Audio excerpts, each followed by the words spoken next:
Coming to you live from Cubs Park in Mesa, Arizona, this is Bronx Baseball. Today, the second-seeded UTPA Bronx open up the Western Athletic Conference Tournament against the third-seeded Utah Valley University Wolverines. Good afternoon again, everybody. My name is Jonah Goldberg, riding with you here in the luxurious press box of the Chicago Cubs Spring Training Complex right behind home plate above the beautiful WAC logo that has been painted on the plate as these two teams get ready for an on-time departure between the Bronx and the Wolverines. Well, the Bronx got a first-round bye because they swept Northern Colorado over the weekend, and the Bronx did so in fairly convincing fashion. It took some late rallies. Bronx scored a lot of their runs late, but if you just were to look at the final scores, you'd see 8-1, 7-2, 7-2, although really only the third game was a bit of a runaway because the second game went 10 innings. Bronx had to rally in the 9th and 10th, and the Bronx scored most of their runs in the later stages of the game in the Friday game. But the point is, they scored runs. They got great pitching, as the Bronx have been getting for a while now. 8-1 in their last 9, all that in May, while rolling to the number 2 seed and edging out Utah Valley by a game for that first round bye. What that means is Utah Valley was forced to play yesterday, and they picked up a ridiculous come-from-behind win over 6th-seeded New Mexico State. Wolverines were down 8-1 after 5, but put up a 6-run 6th, and then got 4 more in the 8th, and I think they got 1 in the 7th, so they got a lot of runs, is the best way to phrase it. And they came back. Actually, they already had 1 in the 2nd. That's where it was from. And the Wolverines came back to an 11-10 over New Mexico State in a 4-hour marathon last night. It ended about 11 o'clock local time. It's just a few minutes before 3 o'clock local time right now. We're 2 hours behind everybody in Edinburgh. And then, of course, for those of you listening in other parts of the country and around the world, the time difference may be even more different. But you get the idea that it was a late night for Utah Valley. And the Bronx, not really the players as much as the coaches and the SID, who had to stay up to see who you playing tomorrow. And then, of course, once the game ended, the coaches were able to start their preparation on personnel and figure out how they were going to pitch each of these Utah Valley University Wolverines. Now, the Bronx and Wolverines played each other 3 times during the regular season out in Orem, Utah. Bronx took the series, took 2 out of 3, winning 6-2 behind Sam Street, who pitches for the Bronx today, winning 13-0 in 7 innings in a blowout in Game 2 against Ryan Evans, who takes the mound for Utah Valley today, and then dropping a 14-11 game on Sunday of that series, and that was a game that came down to the bullpens. Most of the runs scored in the final 2 innings of the game. Of course, these two teams are also former Great West Conference opponents, so very familiar with each other as they come into today's game.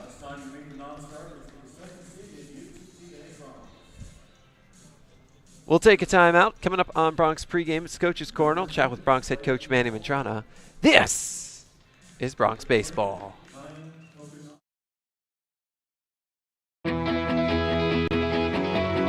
Here, we understand how a team is the result of being part of something larger than yourself, creating a better outcome and a better tomorrow.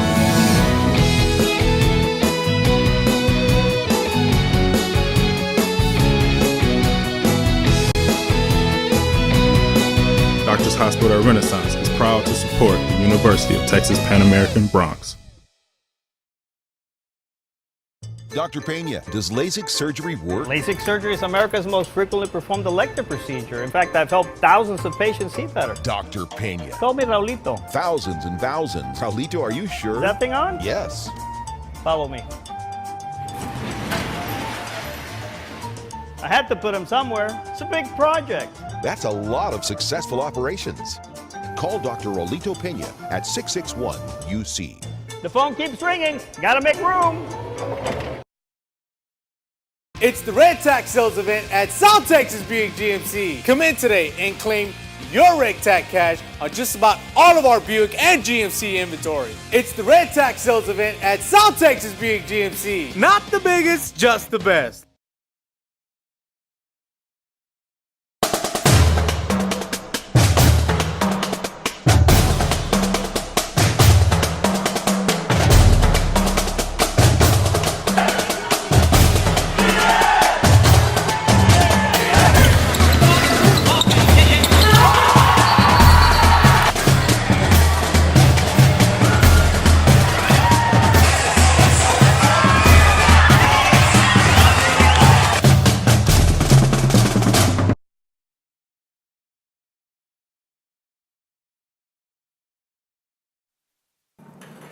Welcome back to Bronx Pregame's Coach's Corner. Jonah Goldberg with Bronx head coach Manny Manjana. And coach, after 55 games, it's finally here. You're at the WAC Tournament, and you're the number 2 seed. Yeah, that's. The facility, Jonah. It's a gorgeous facility. Is the spring training home of the Cubs, and it's just 1 year old. So the facility is outstanding. There's 6 good teams with the same goal. So we start today here at 3 o'clock, 5 p.m. Central, and hopefully we'll be able to get the job done and stay in the winner's bracket. What was it like when you guys walked into this facility for the first time, whether it was on the practice fields the first day or then yesterday when you got to go on to the main field? Well, they definitely chose a great facility to hold the tournament. Everything from the practice field to the batting cages, everything is first class. So it's a great facility and a great tournament with the chance to get an automatic qualifier to the postseason. So we're excited and we're looking forward to our game. You had to go to Northern Colorado, a place you'd never won a series before, and win the series and possibly sweep in order to get that number 2 seed and the first round bye, and you did just that. How important was that? Well, to get a first round bye is huge. We needed to do that in Northern Colorado, Jonah. The guys knew, we talked about it. And we talked about if we swept, we're the number 2 for sure. If we would win 2 out of 3, then it's a maybe. So we went out, they played really well, got some good pitching, some timely hitting. But getting a bye in the first day of the tournament is huge. So both Sacramento State and we were able to get the bye, and that's a big plus. Everything really clicking on all cylinders in those final 3 games. You got a lot of strong pitching, which you tend to get with the 10th lowest rotation ERA in the nation, but then you went out and you scored a whole bunch of runs too. Yeah, our weekend conference guys have been really good, Jonah. Our defense played better, and we're starting to get hot with the bats at the right time. Obviously, Howe has been hot pretty much the entire year, but El Morales is starting to get going. Victor Garcia, our freshman, is starting to get going. So they're beginning to swing the bats at a great time, especially now with the WAC tournament here. And then the other day we heard about the all-conference honors. The conference honors Sam Street, pitcher of the year and first team, Alex Howe, first team, and then College Sports Madness gives the same honors to both of them, as well as second team honors for Blake English. Yeah, obviously Alex and Sam really deserve that first team. I thought that English had a good season. I thought that he had a very good chance to make the second team. So I'm glad that somebody's recognizing the job that Blake has done for us. Yeah, Blake pitched all 10 innings at Northern Colorado the other day. Pretty impressive performance, huh? He's been really on, Jonah. His last 5 or 6 starts, he's been really on. And again, I think, with our rotation, if we're able to play some defense and get some runs for our Street, English and Henson, I think we can be very, very good. So we begin today at 3. And again, it's important to stay in the winner's bracket. We have Sam going. We need to play some defense, good defense behind him and score a couple runs, and I think we're going to be in good shape. And Super Sam just he made the next cut in the National Pitcher of the Year watch list. He's among the final 18. What does that mean to you? Well, it's a great honor for Sam, obviously. Out of all the pitchers, Division I pitchers in the country now, the first cut went from, I think, 46 to 18. And Sam is one of those 18, and I think it's rightly deserved. He's got a great year, Jonah. Great stats. So it's great for him. It's great for the program, great for his family, and he deserves it. The Utah Valley, New Mexico State game last night went deep into the night. It was a 4-hour marathon, and was it hard to start preparing for this game, having no idea who your opponent was until after 11 o'clock local time? Yeah, as you know, we we really didn't know when we left. New Mexico State had an 8-1 lead, and Utah Valley came back and eventually went on to win. So I didn't know what was going on. So I had my numbers guy, Jonah Goldberg, shoot him a text and, hey, let me know when the game is over so we can start preparing for wherever it is. And you're right, it was sometime after 11 o'clock that you sent me that text letting us know that Utah Valley had won the game. So yeah, it made it a little bit more longer night for me. It would have been easier just to get ready, prepared once we got back to the hotel at around 9 o'clock. But again, tournaments are like that. Some games will go into extra innings. You don't know. But we got it done, and we're ready to go today. And we just found out a few minutes ago, less than 3 hours before game time, who their starting pitcher would be, Ryan Evans. So do you get a chance to do any preparation from him? You've seen him before, so is it just familiar because of that? Yeah, I thought it was going to be either Ryan's or their pitcher that threw against us. I think the second game. But they're both righties, so the lineup's not going to change much now that it's confirmed. Then we'll, once our hitters, we get ready prior to the game, we'll give them a scouting report. And we have seen them before, so that's always helped. But, they've seen Sam too, so everything is fair. All right, Coach. Thanks a lot and good luck. Thank you, Jonah. That was Bronx head coach Manny Mantrano. That'll do it for the Coach's Corner. We'll take a timeout. When we come back, we'll have your starting lineups and first pitch. This is Bronx Baseball. They are the dreamers and the promise of the future. They are the hope who will lead us to tomorrow. They are the givers who have the passion to serve. They are the visionaries who will celebrate discovery. They will make a difference. They will change South Texas.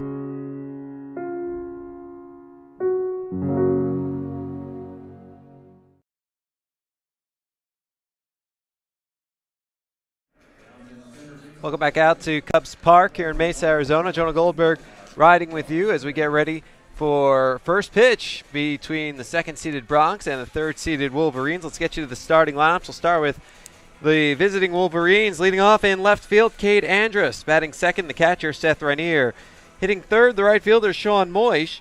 Cleaning up, designated hitter Mark Kruger. Batting fifth at first base, Riley White. Hitting sixth, the center fielder, Craig Brinkerhoff. Batting seventh at second base, Grayson Bogdan. Hitting eighth, the third baseman, Bo Callis. Rounding out the order, shortstop, Zach Slesk. On the mound today for the Wolverines, right-hander Ryan Evans. Head coach of the Wolverines in his sixth season is Eric Madsen. Associate head coach Dave Carter. Assistants are Cooper Fouts and Mike Sorensen. Wolverines 26 and 28. They were 16 and 11 in conference play this season. As for the Bronx, Shane Ammon leads off in left. Brian Ramirez bats second at second. Alex Howe hits third, the catcher. Alberto Morales at third base. Victor Garcia Jr. at first. Edgar Cordon, the DH, are your middle three. Your bottom three, Dylan Engelhardt in right. Evan Mason in center. Jesus Garcia at short. Sam Street is on the mound. Head coach of the Bronx in his sixth season is Manny Mantrana, assisted by Norberto Lopez and Brandon Hennessy. Bronx 27 and 28. They've won 5 in a row and 8 out of 9. At 5:03, check that, 3:03 p.m. local time. The first pitch, a strike, a fastball on the outside corner. And we are underway. As the right-hander Street deals, a fastball poked down the right field line. It's a fair ball base hit, leadoff single for Cade Andrus, who enters the at-bat at 210, 2 homers, and 20 RBI. Game time temperature is 88 degrees. With the winds blowing out to center at 12 miles an hour on beautifully sunny day. So the leadoff man aboard. Rainier Andrus 6 for 6 on the base pass. Here's Seth Rainier, had 3 hits yesterday, drove in 3. 294, a homer, 21 RBI, and Street deal. Swinging a chopper to third, glove by Morales. Thought about second, doesn't have time, goes to first instead for the short play. 1 away, and on to second moves Andrus. That'll bring up Sean Moish, switch hitting right fielder, batting from the left side. 293, 6 homers, 38 RBI, and early on, these Wolverines have swung at each of the first 2 pitches. And it could be their scouting report. Don't fall behind in the count to Street, just swing early. Maybe they think they get better pitches. Street hasn't lost a lot of games, all of 1, and in that loss he didn't allow an earned run. So, I mean, the thinking could be, let's try something different. Some teams have brought him deep into counts, and it hasn't worked. Street looks towards second, now to the dish and deals. This is low and inside.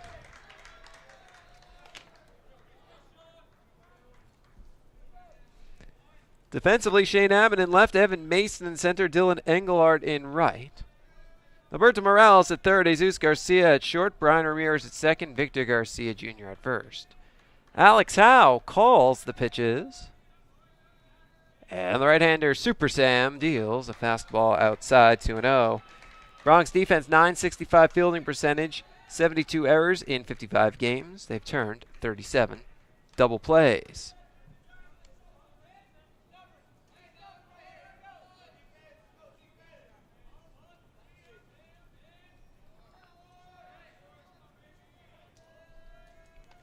Runner at second, 1 out. Slider. This is a little bit inside. 3-0 on Moish. That was a close pitch.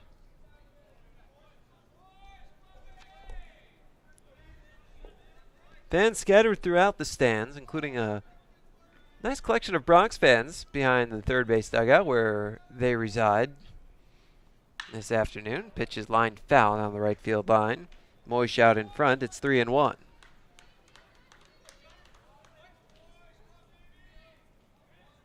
Of course, the Bronx playing with heavy hearts today, as they recently learned of the passing of Joanne Ogletree, wife of Bronx head coach emeritus Al Ogletree. Coached the Bronx for about 30 years, won over 1,000 games. He and Joanne were married for 62 years.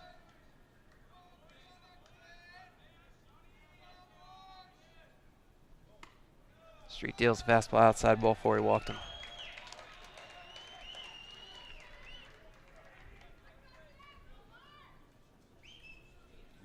Certainly a tough day for the Bronx, but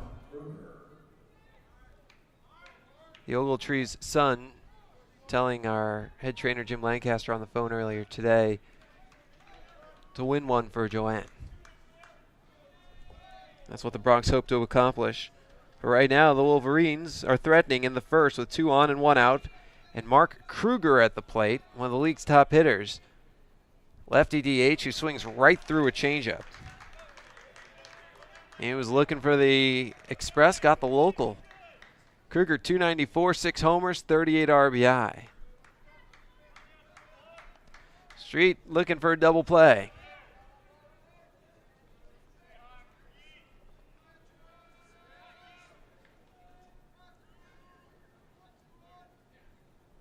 The right-hander deals. This is low and outside with the fastball. 1-1.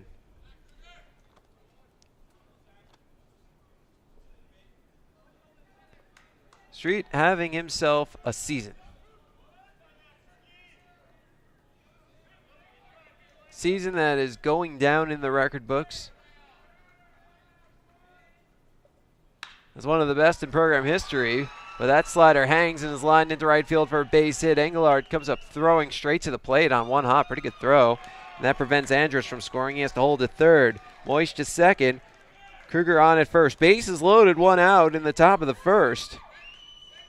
And here's Riley White, switch hitting first baseman, batting from the left side. 253, 11 doubles, 2 triples, 19 RBI.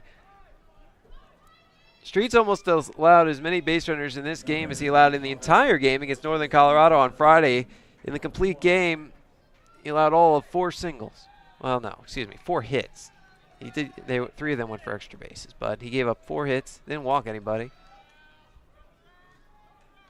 on a 96-pitch complete game. Mayor Utah Valley jumping on Street early, generally swinging early in the count. Street deals, fastball, strike on the outside corner. Now Street has stranded the bases loaded a couple of times this year. Trouble never seems to phase him. Bronx hoping they can get more of that right now.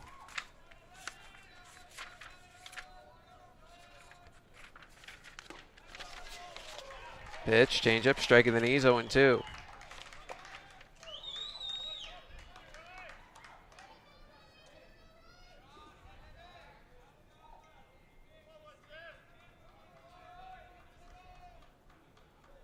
With runners on base, opponents are hitting .208 against Street this year.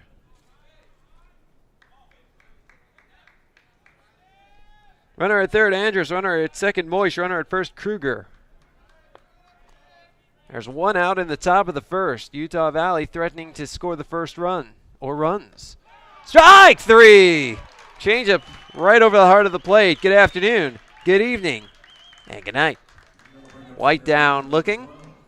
2 away in the first. That'll bring up Craig Brinkerhoff. Right-handed hitting center fielder, 291, 6 homers, 35 RBI. 3 players with 6 homers in this lineup. They bat third, fourth, and sixth. 1 home run has been hit in the first 3 games of the WAC tournament. This is a spacious ballpark, folks. Swing and foul, tip of the plate, late on the fastball. The dimensions are 360 down the lines. Yeah, you heard that. 360. 366 to left center, 398 to right center, 410 to straightaway center. Fairly similar to Wrigley Field, and that's why they built it that way. They're not exactly the same, but similar. Strike on the outside corner, 0-2, and now Street is strike away from escaping trouble.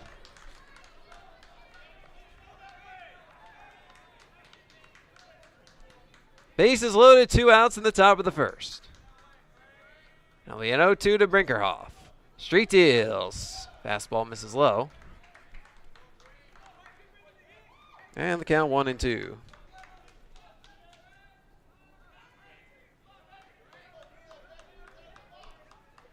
A Wolverine at every base with 2 outs in the top of the first. Base hit could mean 2, but a little strike will keep a 0 on the board. The pitch fouled back to the screen.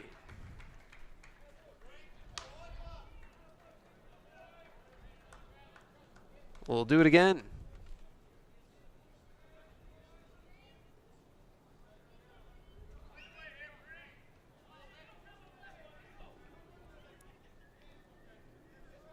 Street gets his sign, comes set, kicks and delivers. Slider fouled off to the right and back into the seats. Went through the second deck, might have made the parking lot. This place seats 12,000. Has some suites, a big press box. It's the 1-2. Fastball outside. That was a good 6 inches outside. Howe framed it, so you may have heard a few oohs from the Bronx crowd. They're sitting behind third base dugout, so certainly the depth isn't the same as I have from behind the plate. But it was a ball. And the count 2-2. Street steps back, brings the knee up, reaches back and deals. Slider fouled back into the screen.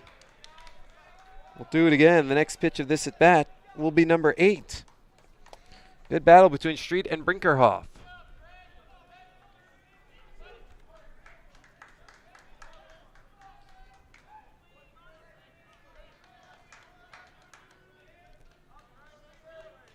Bases loaded, 2 outs. Street deals. Tried to hold his swing and a slider outside. And he did. Count goes full at 3-2. Well, that'll start the merry-go-round. Andrews from third, Moish from second, Kruger from first. They will all be off with the pitch. Street steps off. Now back on.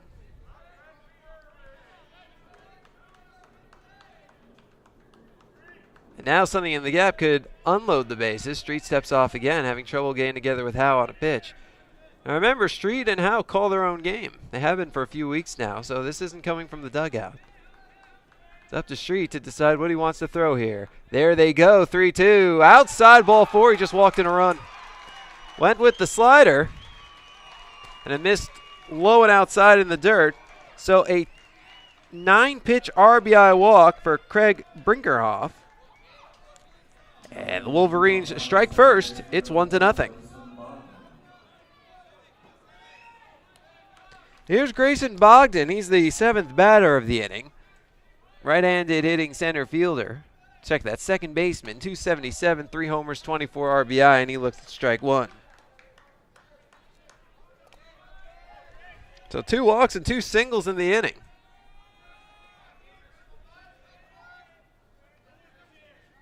As Street deals. Swing and a little pop-up in the infield. Drops in. Racing. Garcia tries to barehand. He's got no play.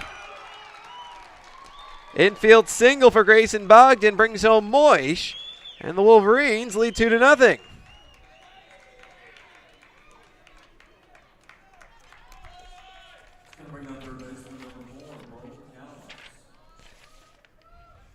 Well, this is the first time that Street has allowed multiple runs in a game in a month.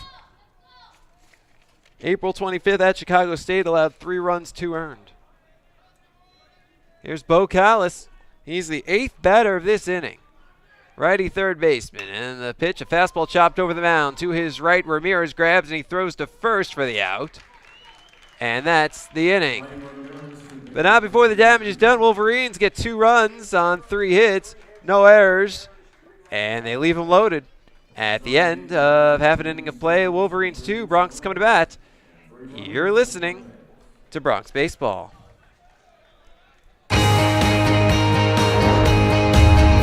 Brave and bold, silver and gold. We're on a mission. Aggie up. Bronx country just got a whole lot bigger. Mighty Wolverines of UVU. Join the herd. Lopes up. Bold moves, big season, grew up. We are the new gold standard.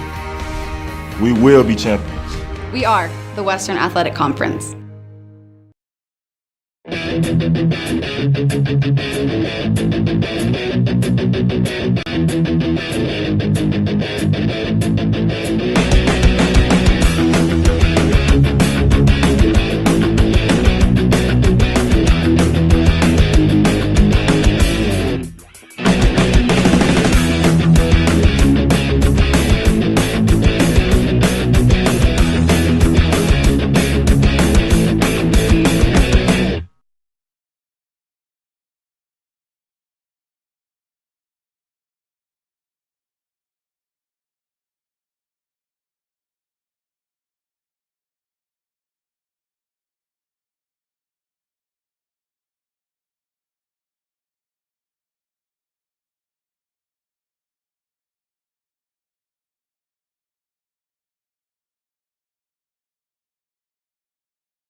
Welcome back out to Cubs Park. Jonah Goldberg riding with you. We go to the bottom of the first.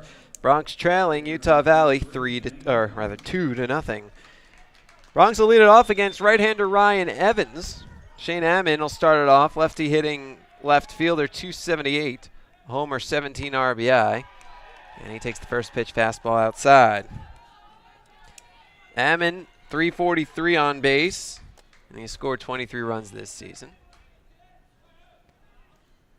As Evans deals low.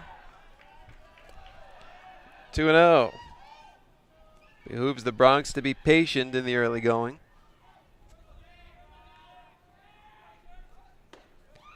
Pitch, fastball, strike on the outside corner, 2-1.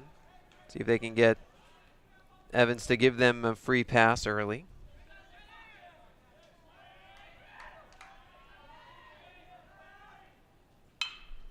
Pitch is grounded to third, knocked down by a diving Callis to his feet. He fires to first just in time for the out.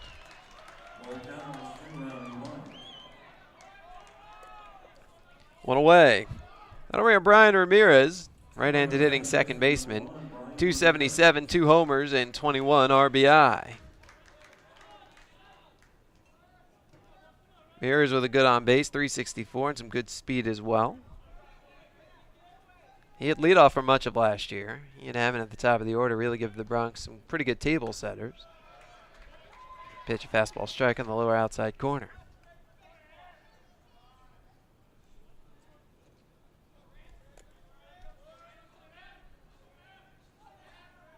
The pitch. Misses low.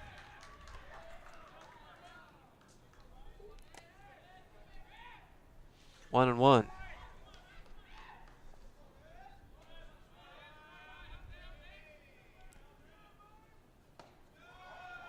Evans misses inside with the fastball. 2-1 the count.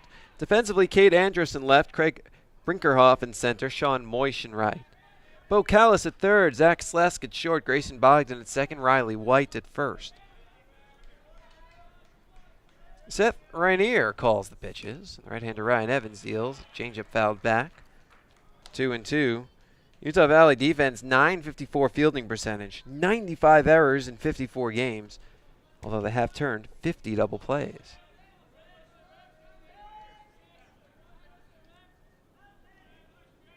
Evans deals. Low. 3-2 on Ramirez.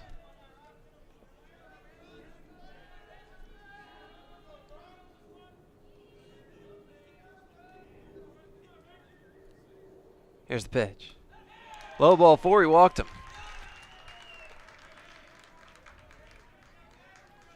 So Ramirez aboard with a 1-out walk. He can go 6 for 8 on the base paths this season. Here's Alex Howe, left-handed hitting catcher. .352, 5 homers, 42 RBI, 17 doubles, 4 triples. He leads the Bronx in just about every offensive category. Everything except walks. And we have an immediate mound visit as pitching coach Dave Carter goes out for a talk with Evans and Rainier. Third baseman Bo Callis comes over as well. Bronx have seen Evans before, and it went well for the Bronx. They ended up winning the game via mercy rule, 13-0 in 7 innings. That was April 12th. Evans lasted 2 2/3, gave up 4 runs on 4 hits, a walk at batsman. One of the hits was a double. He struck out 1. That was it.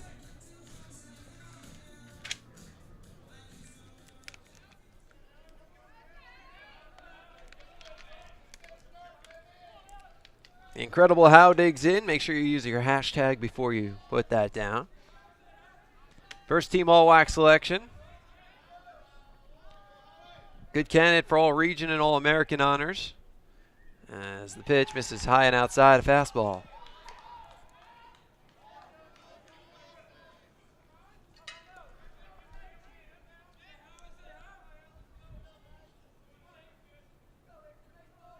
They play super deep in right.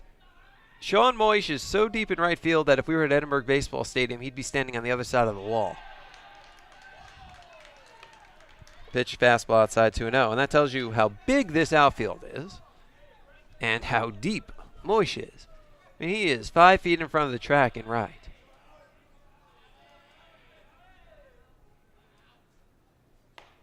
Pitch, fastball down the middle for a strike. 2-1.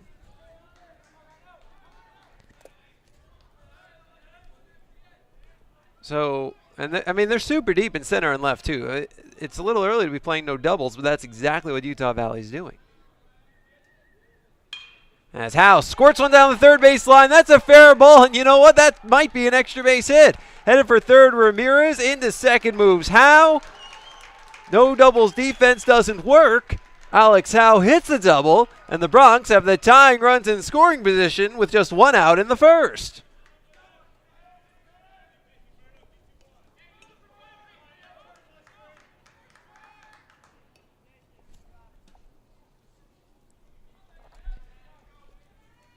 Here's Alberto Morales, the right-handed hitting third baseman.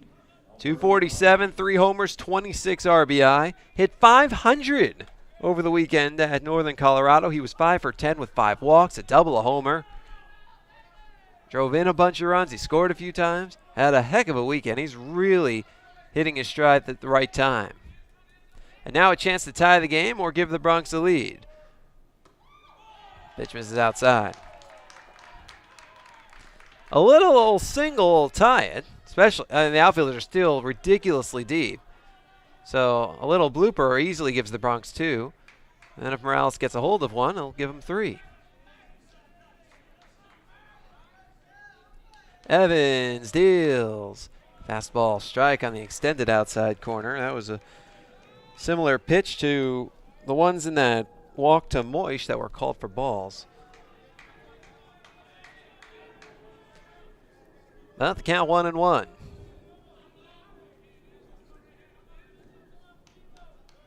Right-hander Evans comes set below the belt and deals.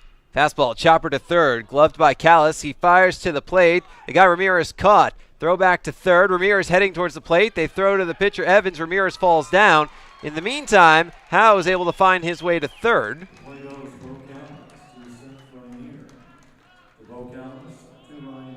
So Ramirez is retired, but he does a nice job of staying in the rundown long enough that Howe is able to make it to third. So at least the Bronx still have a runner in scoring position, albeit now with 2 outs.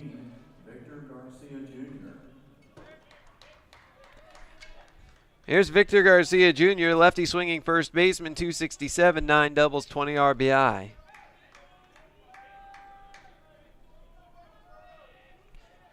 Took a pretty good hop, and I guess Ramirez probably thought it was going to go over Callis' head. Callis made a nice play.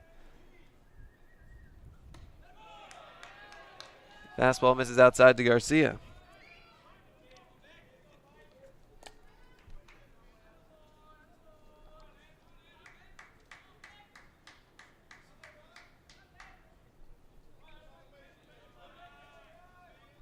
Righty to lefty. Evans deals. Fastball, little cue shot out towards center, and it dunks in for a base hit. Howe scores. On to second moves Morales. It's an RBI single for Victor Garcia Jr. The Bronx are on the board. It's 2-1.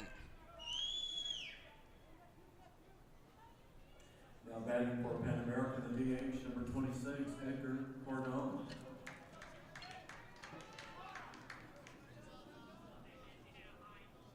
Here's Edgar Cordon, the righty swinging DH and resident Cubs fan. 262, a homer, 18 RBI. The Cordon family with Chicago roots. In fact, they own their own restaurant called Cordon's A Taste of Chicago.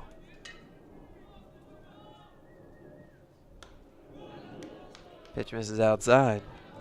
So it must be quite a thrill for Cordon to get the opportunity to play in the Cubs spring training ballpark. And now he's got a chance to tie the game with a single. Outfield still deep.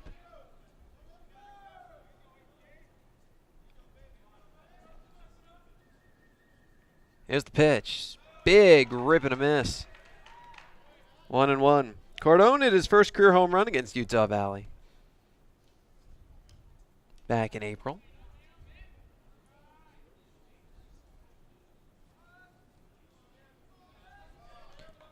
Runner at second is Morales. He's got good wheels. Runner at first, Garcia. The pitch. Off-speed strike, outside corner.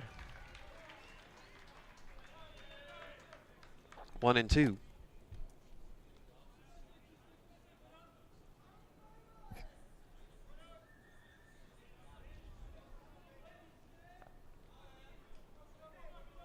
Bronx have done the most important thing when the other team puts up some runs. Get at least one. Bronx hoping they can make it 2. Fastball misses low. 2-2. Or more. But especially this early in the game, if you can get at least one after the other team scores a couple, well, that's huge. Because it prevents the other team from getting momentum, and that's what the Bronx are trying to avoid here. Utah Valley came in with all sorts of momentum after their come-from-behind win last night. Pitch is chopped down third baseline, foul. Do it again. I mean, to be down 8-1 after 5 innings and come back to win 11-10. I mean, you pull within 1. They got within 8-7. Then New Mexico State scored. They went up 10-7. And Utah Valley was undeterred. They still won. It's impressive.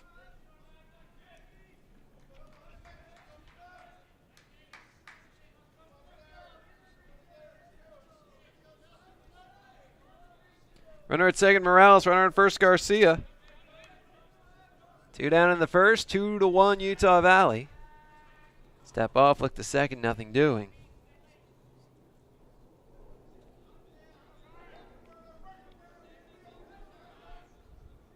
The right-hander deals. Curveball, flare, right field, base hit! Coming home to score is Morales. Heading for second base, Cordon, the throw high, he dives in headfirst, safely with a double. It's a game-tying RBI base hit for Edgar Cordone. And we're all knotted up at 2.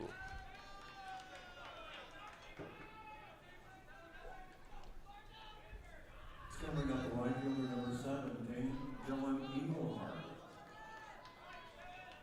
And now Garcia is at third base. He's the go-ahead run. Cordone's at second. Here's Dylan Engelhardt. Right-handed hitting right fielder, 207, a homer, 8 RBI.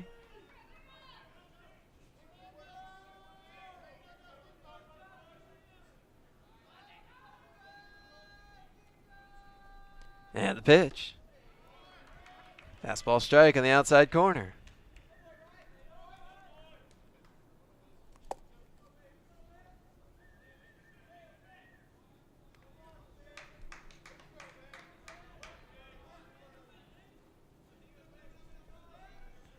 Evans comes set at the belt and deals. Curveball strike on the outside corner. 0-2.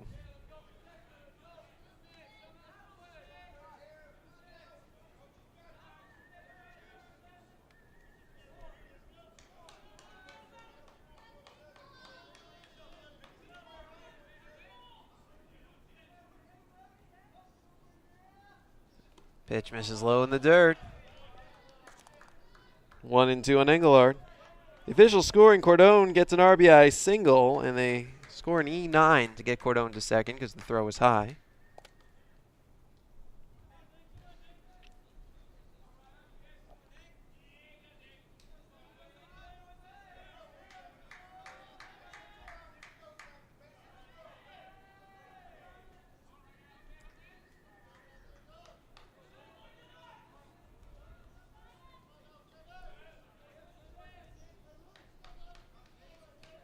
Ducks on the pond, 2 down for Engelhardt, the 1-2. Fastball inside. 2-2. Evan Mason waits on deck.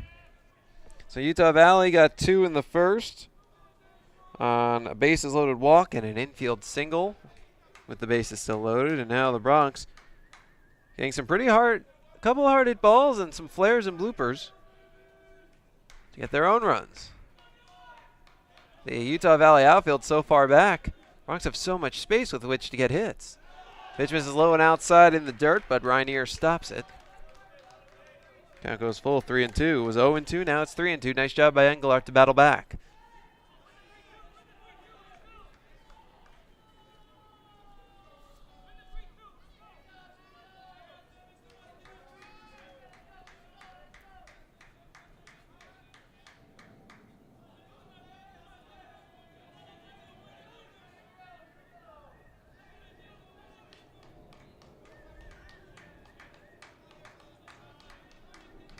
Evans comes set and deals. Fastball fouled off to our right and out of play. It is still 3-2.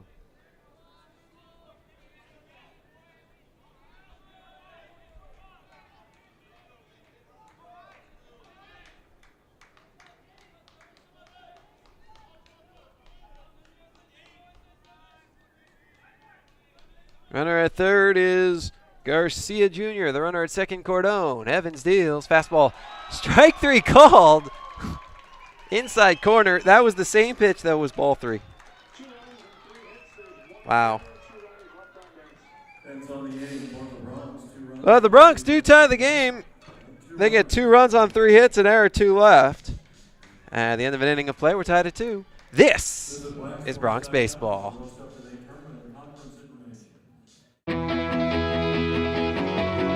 Here, we understand how a team is the result of being part of something larger than yourself, creating a better outcome and a better tomorrow.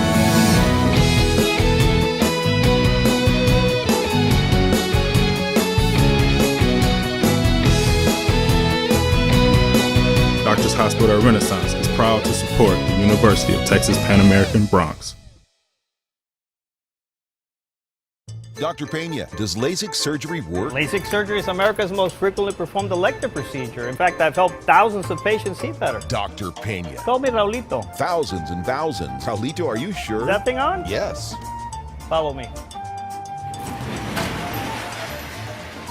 I had to put him somewhere. It's a big project. That's a lot of successful operations.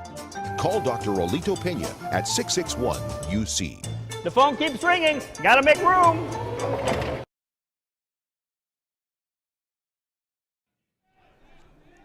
Welcome back out to Cubs Park. Jonah Goldberg riding with you.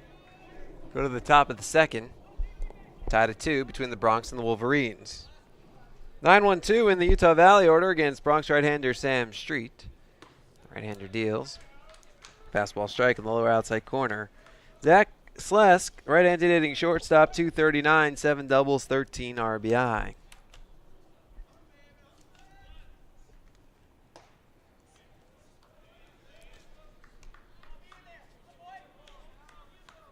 Pitch misses low, and the count 2-1 on Slesk as Street deal.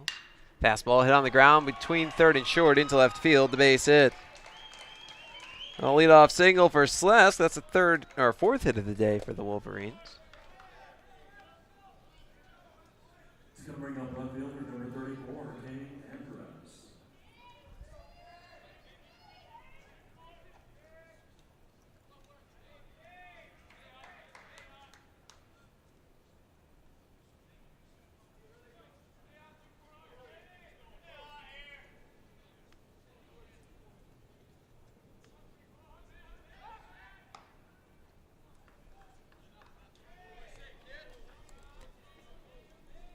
Cade Andrus, single and a run in the first. Righty to righty. Street turns and he fires to first, just diving back in head first safely as Slesk, who's 1 for 2 on the base paths this season.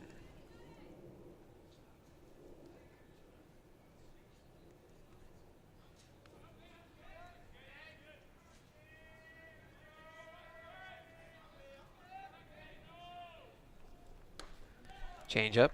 Strike at the knees. And the count is 0-1 on Andrus. Street started to allude to last innings, had himself a season. He's 12-1. That is now second best in the nation. Florida Gulf Coast's Michael Murray won yesterday in his conference tournament, so he's 13-1. There's a big rip and a miss, 0-2 on Andrus. That's 12-1 with a 147 ERA. 14 games and starts, 11 complete games. That leads the nation by a lot. 1 shutout. 122 and 2/3 innings, 92 hits. So 30 fewer hits than innings pitched. Opponents batting just 205 off him. Struck out 83 while walking 23, almost a 4-to-1 ratio. Great numbers all around for Street. Another check at first, nothing doing. Street is in the top 18. He made the cut for National Pitcher of the Year award. He's on the watch list.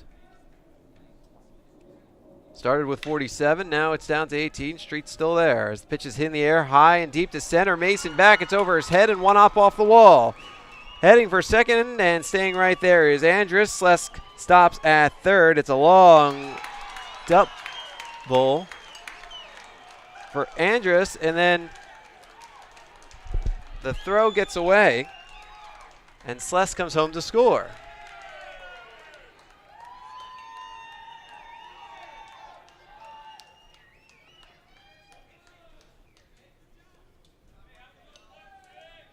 Now batting for the Wolverines, the catcher number 6, Seth Ryan.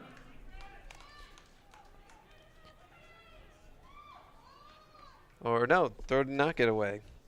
They're just saying he went home because the throw went into second. I had looked down to write it in my scorebook because he had stopped at third, but I look up and he's scoring. I check the live stats and it just says RBI double, so I'm going to put a WW wasn't watching in my scorebook like old Phil Rizzuto used to do. Manny Machon is out for a mound visit. This is very rare with Sam Street on the mound, but even he is human. Although we sometimes build them up to be more than that, which maybe isn't always fair, but he has had such a season.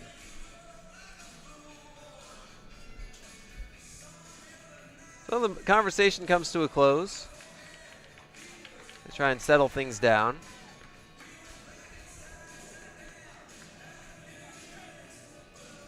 See if the Bronx can get Street straightened out and going back to pitching the way we all know he can pitch. Of course, so much emotion. I mean, when you think about a start in a conference tournament for any senior, I mean, you know in the back of your head, I mean, you hope it's not, but in the back of every senior's head, it's got to be, this could be my last start. This could be the last time I touch the mound. As Street deals, bunt shown, pitch taken outside. I mean, how could you not think about it? And even for a guy like Street, who, I mean, we're pretty sure he's going to be pitching professionally, and he'll probably be pitching again this summer. But you never really know until it happens. So it's got to be in the back of your mind somewhere. Pitch misses low and outside in the dirt, blocked by Howe, 2-0. Of course, we mentioned the passing of Joanne Ogletree, which of course will,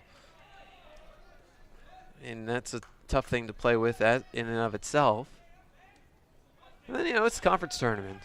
And, I mean, it's your, if the Bronx don't win the conference tournament, Street's last chance to impress scouts.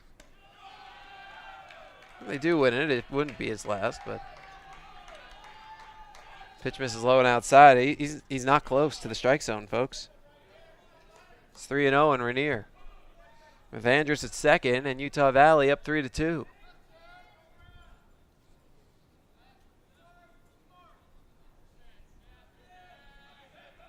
Street deals. Get me over, strike down the pipe. It's 3-1.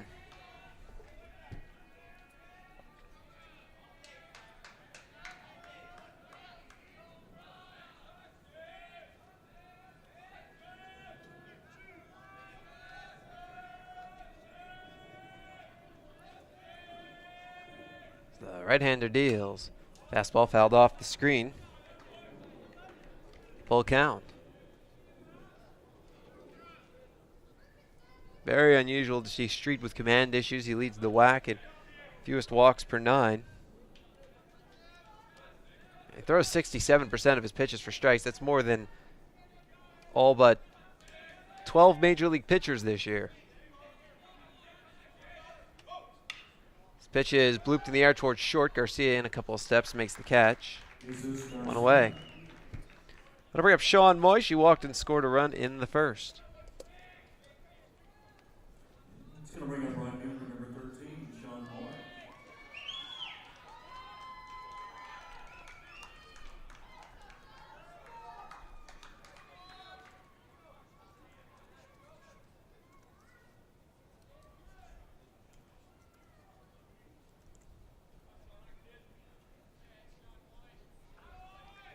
Runner at second is Andrus. Street deals. Slider splits the plate for a strike. Street leads the WAC in every single pitching category. I kid you, literally. Like, this isn't being facetious, or there's no hyperbole. He leads the WAC in every single pitching category. And the only one he doesn't lead in is number of games started, because that fella up at Northern Colorado, Chris Hammer, started 2 more games than him, meaning he probably starts some weekday games in there or something. Fastball misses outside, 1-1.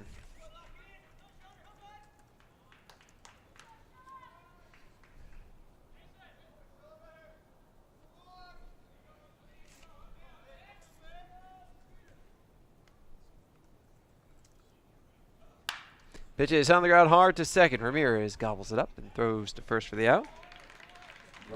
2 away on to third. Moves Andrus. He's going to bring up the DH, number 21, Mark Kruger.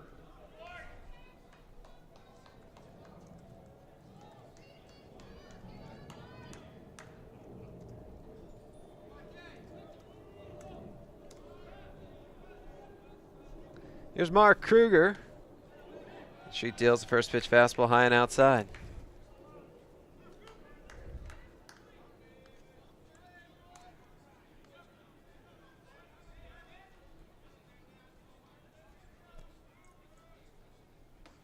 Fastball, strike, 1-1. Street entered the game 18th in the nation in ERA.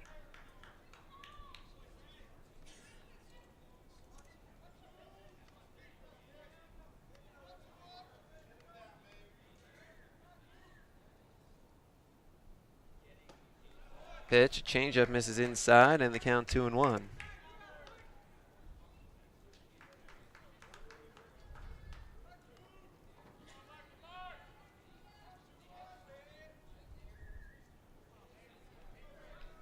Street deals. Slider swings right through it. It's 2-2.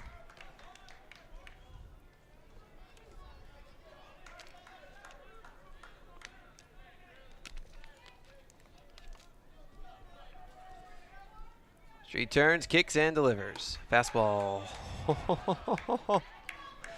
It misses the smallest bit inside, and some of the Bronx fielders were starting to head towards the dugout. That inside corner, Street hasn't been getting calls there. And if he can't get calls on the inside corner, it's tough. I mean, he pitches inside. It's part of his game, and that's being taken away from him early as the pitch is fouled off to the left.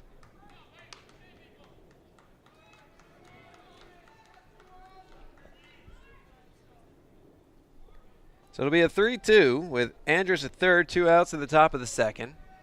The Bronx down 3-2. Street deals. Fastball rocketed between first and second into right field, to base hit.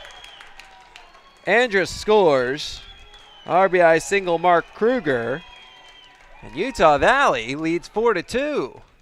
2 outs in the top of the second.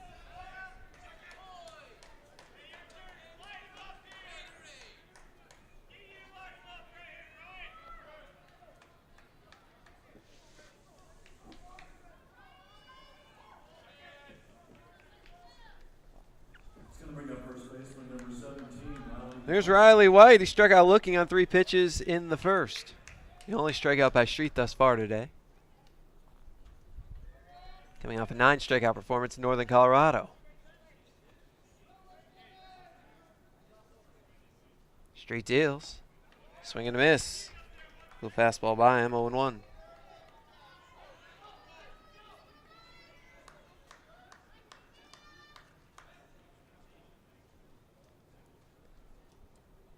Street deals. Fastball low. 1-1.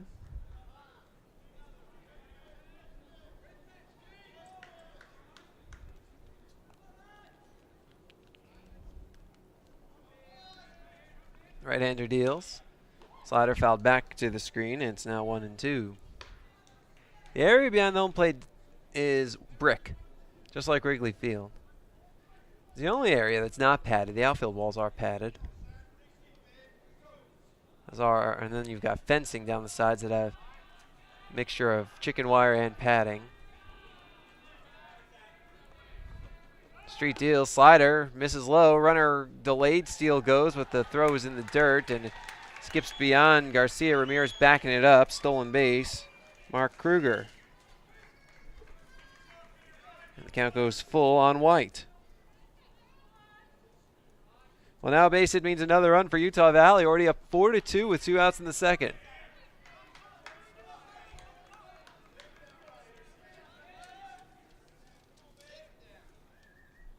Street deals. Fastball, line drive, center field coming on Mason. He dives and he makes the catch. That's a great recovery for Mason. He stutter stepped. He stopped on his way in because it was hit right at him, and that's the toughest ball to judge. But Mason was able to recover and make the diving catch to end the inning. But the Wolverines get 2 more runs, 3 more hits. No errors, the man left at the end of an inning and a half. Deuces Wild, Bronx trail 4-2. You're listening to Bronx Baseball. It's the Red Tax Sales event at South Texas Buick GMC. Come in today and claim your Red Tax cash on just about all of our Buick and GMC inventory. It's the Red Tax Sales event at South Texas Buick GMC. Not the biggest, just the best.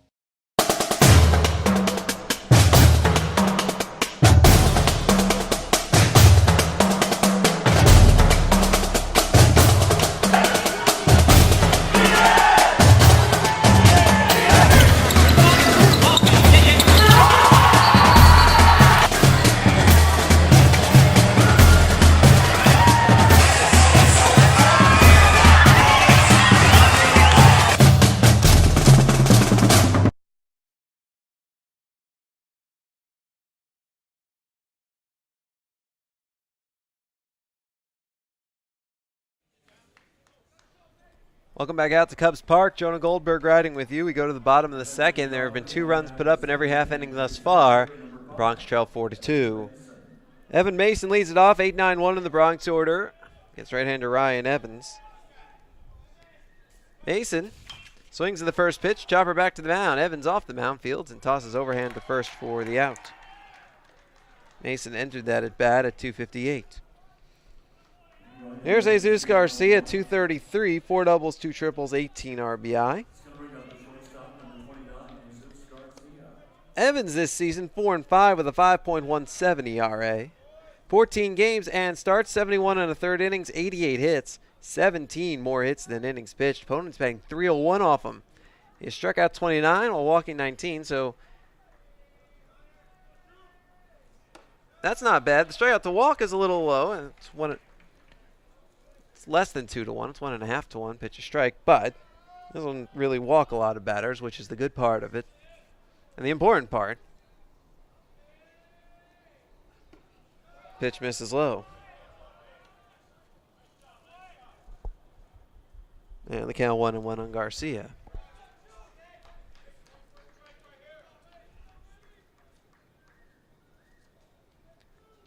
Evans deals.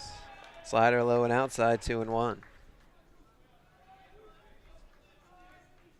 You know, the weather a little different than either of these teams are really used to, and more of a desert condition. It's hot, but it's a dry heat, so it's really not as hot as it is in the valley. Pitch on the ground is short. Sless to his left, throws to first for the out. 2 away. I remember when Utah Valley hosted the conference tournament 2 years ago. It was actually a little chilly this time of year. Shane Hammond, the batter. He grounded out to third, and the first took a diving play by Bo Callis to stop the ball from going into the outfield. But quickly 2 down in the second on ground balls. And that's going to be 3 instead. A chopper to second. Bogdan throws to first for the out. That's your inning. 3 up, 3 down. At the end of 2 innings of play, Bronx trail 4-2. You are listening to Bronx Baseball. They are the dreamers and the promise of the future. They are the hope who will lead us to tomorrow. They are the givers who have the passion to serve. They are the visionaries who will celebrate discovery. They will make a difference. They will change South Texas.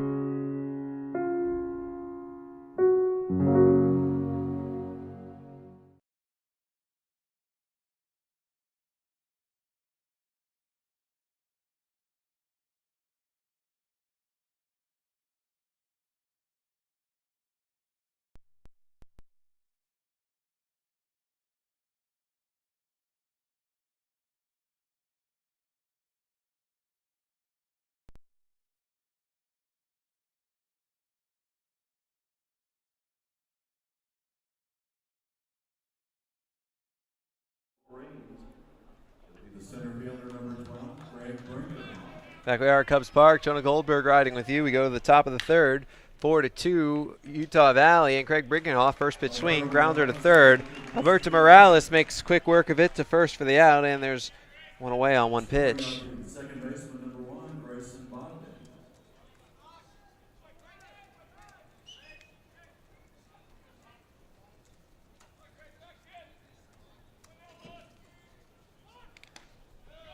Grayson Bogdan shows bunt. He takes high and outside. Bogdan, an infield RBI single to give Utah Valley its second run in the first. That followed a bases-loaded walk by Brinkenhoff. Wolverines got 2 in the second on RBI double by Kate Andrews and RBI single by Mark Kruger. Pitch a strike, 1-1. And then the Bronx got their runs in the first on RBI singles by Victor Garcia Jr. and Edgar Cordone. Bogdan fooled by the changeup, and it's 1-2.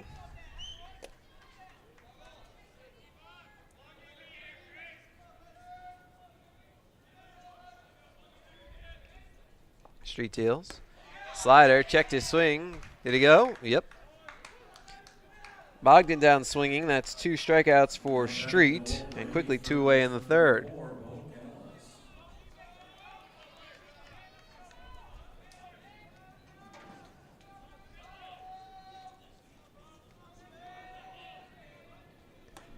Street's first pitch, fastball strike.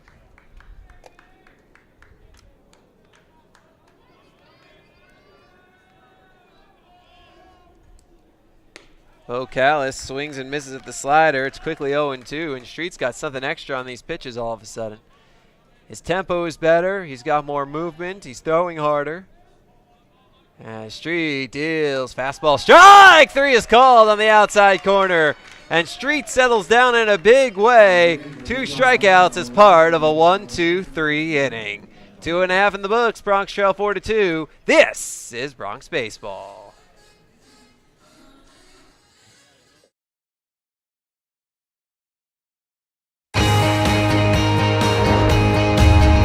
Brave and bold, silver and gold. We're on a mission. Aggie up. Bronx country just got a whole lot bigger. Mighty Wolverines of UVU. Join the herd. Lopes up.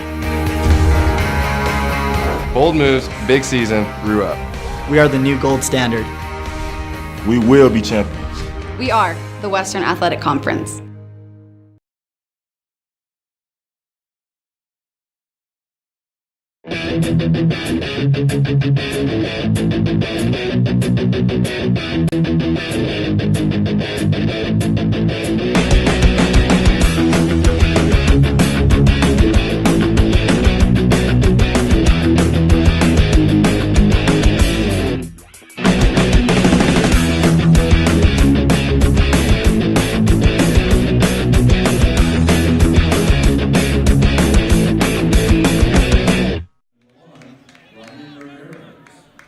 Welcome back out to Cubs Park. Jonah Goldberg riding with you. We go to the top of the third. It's 4-2 Utah Valley.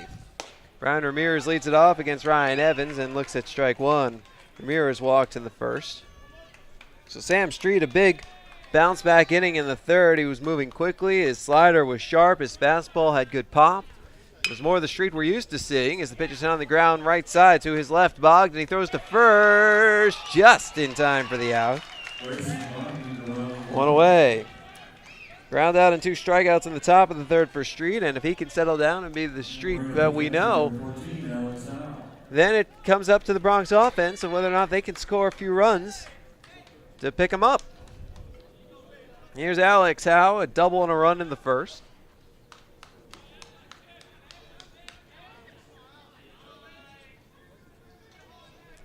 The pitch. Fastball high and outside.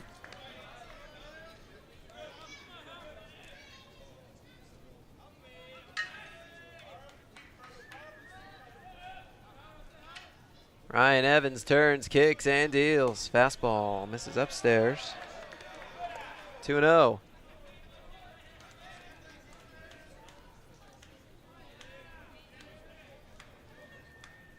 Evans is retired 5 in a row. Pitch is hit in the air to center. In a few steps comes Brinkerhoff to make the catch. 2 away for Alberto Morales. Reached on a fielder's choice and scored a run in the first.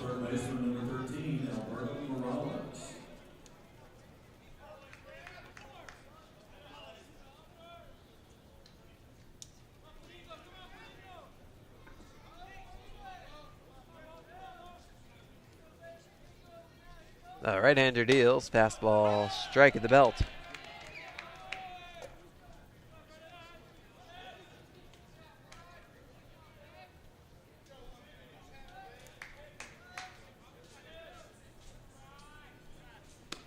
Fastball misses outside, 1-1.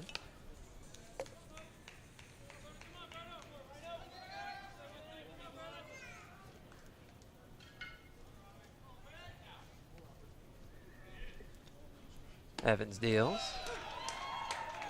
Fastball strike on the outside corner. It's 1-2. Aces clean, 2 down. We are in the bottom of the third, 4-2 Utah Valley. And Evans deals. Fastball high. And the count 2-2.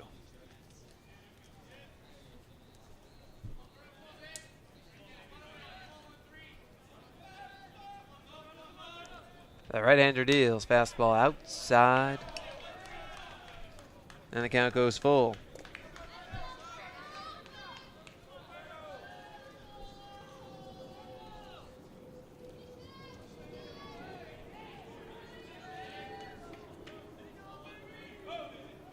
And the right-hander deals. Fastball popped up. Foul to the right and out of play. Still 3-2. Next pitch of this at bat will be number 7. Ground out on a flyout started the inning. Morales trying to extend it. Evans holds the set at the belt. Turns, kicks, and deals. Fastball outside, ball 4. He walked him.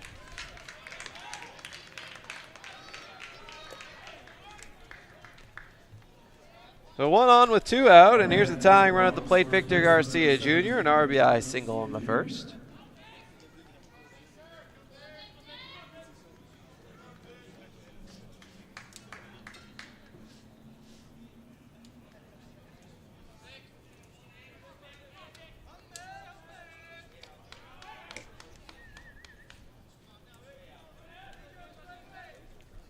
Evans deals a fastball, strike on the outside corner.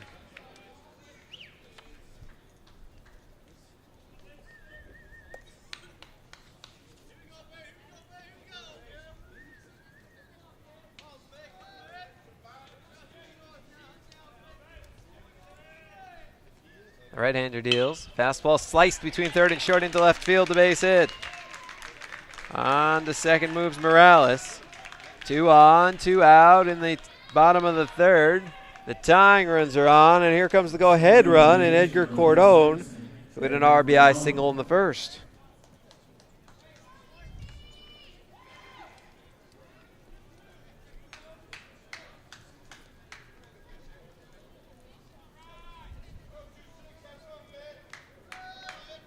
Base hit means a run. Outfield super deep. It would be hard to hit a double to score 2. Not impossible, though. Alex Howe did it earlier. Pitch. Fastball strike on the outside corner.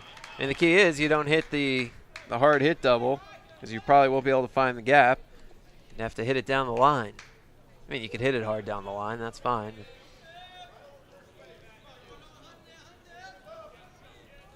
You just have to make sure it tails away from one of the corner outfielders if you want to double in this kind of situation. Pitch is a fastball outside. Or you hit a rocket to one of the gaps. I mean a rocket. Because you'd have to make sure that the outfielders who are almost on the warning track already can't cut it off to just hold you to a long single. 1-1. Big hack and a miss at a high fastball. Count 1-2. Morales at second, Garcia Jr. at first, 2 down. In the bottom of the third, Bronx trailing 4-2.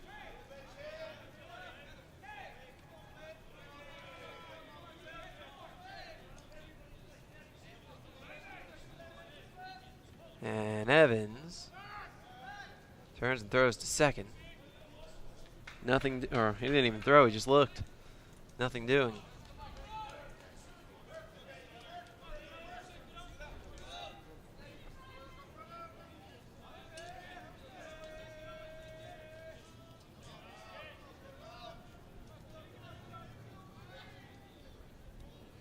Evans doesn't like the sign, so he asks Rainier to go through them again. Now Evans has what he wants, and the pitch. Breaking ball, lift in the air, out towards right. Moish had come in, now he backs up, and he reaches up and picks it out of the air for the final out of the inning. No runs, a hit, no errors, 2 left. At the end of 3 innings of play, Bronx trail 4-2. You're listening to Bronx Baseball. Here, we understand how a team is the result of being part of something larger than yourself, creating a better outcome and a better tomorrow.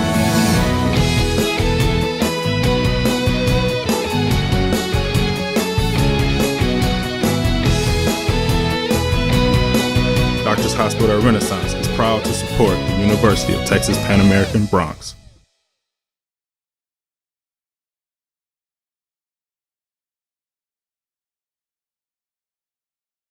Dr. Pena, does LASIK surgery work? LASIK surgery is America's most frequently performed elective procedure. In fact, I've helped thousands of patients see better. Dr. Pena. Call me Raulito. Thousands and thousands. Raulito, are you sure? Is that thing on? Yes. Follow me. I had to put him somewhere. It's a big project. That's a lot of successful operations. Call Dr. Raulito Pena at 661-UC. The phone keeps ringing. Gotta make room.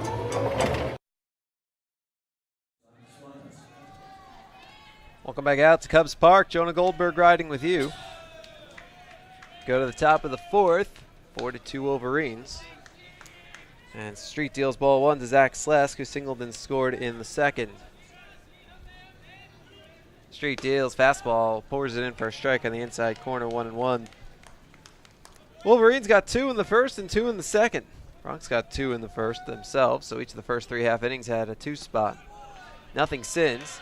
Slider strike inside corner. Had 3 zeros since then. It's like a game of Tetris up on the scoreboard. Pitch, slider, popped foul, right side and out of play. Do it again. Wolverines had a bases loaded 9-pitch walk from Craig Brinkerhoff with 2 outs in the first to get the first run, and then Grayson Bogdan reached on an infield single, driving the second run. Street deals, fastball hit him. The leadoff man is aboard for the 3rd time in 4 innings. Scored each time. Here's Cade Andrus. He has singled and doubled today, driven in a run and scored twice. The run he drove in was in the second. Mark Kruger also drove in a run in that inning. Bronx runs in the first. RBI singles by Victor Garcia Jr. and Edgar Cordone. Street had a great 3rd inning. Ground out 2 strikeouts in quick order. Bronx hoping that that's the start of him to settle down. So that's what the Bronx need. Street turn, throws to first, and diving back and head first safely is Slesk. 1 for 2 in stolen base attempts this season.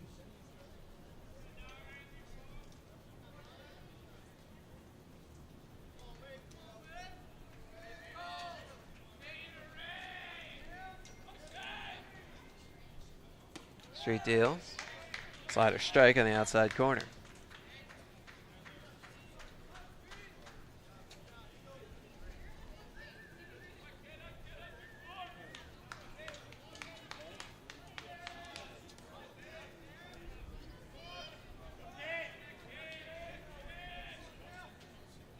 Street deals, slider inside. 1-1.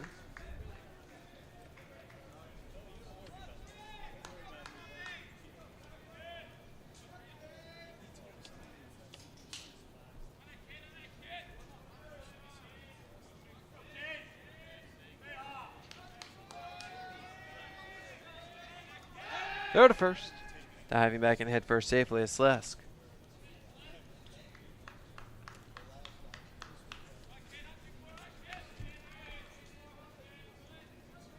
This is just the 3rd time this season.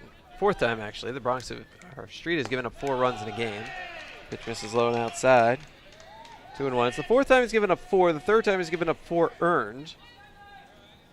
Did so against Arlington Baptist, 4 runs, 1 earned in a complete game win. Gave up 4 runs against New Mexico State in a complete game win. Gave up 4 runs at Seattle. Got a no decision in a game that the Bronx bullpen blew in the 9th inning. This pitch is hitting the air out towards left center field and deep. Ammon and Mason back, and it's off the base of the wall. Rounding third and heading home is Slesk. The throw is in plenty of time. Oh, what a block by Howe. Howe got himself in the third base line. He lowered his left shoulder, and he had the ball in his glove. He hit the leg of Slesk, and then Slesk flipped right over Howe. And that could be the move that fires up the Bronx. Wow. As Andrus ends up at second base.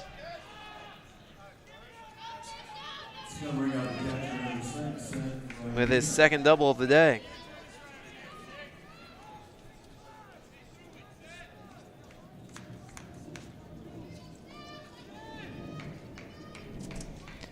Still a runner in scoring position, but it's now with 1 out.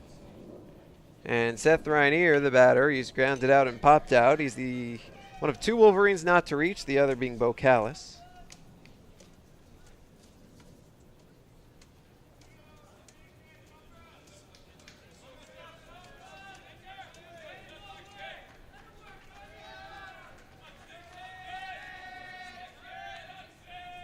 Street deals.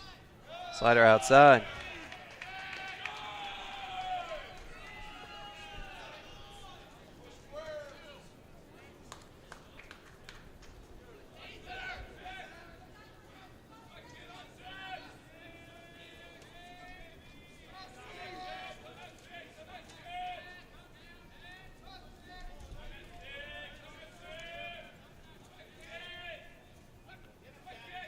Street deals.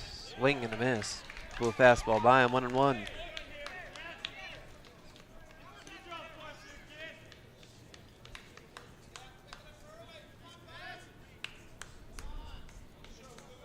Runner at second, Andrus with 1 out. Street trying to keep him right there.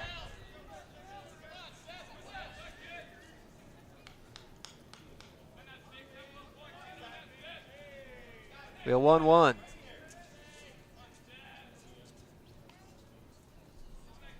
Street looks to second to the plate. He's looking over to second again. Now he deals. Fastball popped foul to the right and out of play.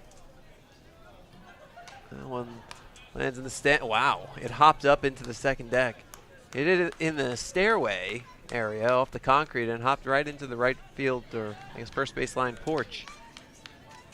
1 and 2. They've got porch areas on both sides where they have tables set up. It's pretty cool. They even have a left field patio area. Pitch misses low and outside, 2 and 2.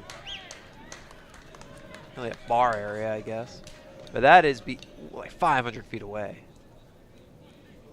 Right beyond the outfield walls, it's just nothing but grass, hills. In center field, it's blocked off for a batter's eye, but you can set up in left field or right field and picnic. Or just watch the game from the grass, get a home run ball, play catch. Really a pretty cool setup. State capacity is 12,000 here, right? Or 15,000 actually. I think it's 12,000 seats and then 3,000 on the grass maybe. Or standing room only, because I guess that exists here as well. Here's the pitch. Change up, flicked foul back to the bricks that are behind the plate area.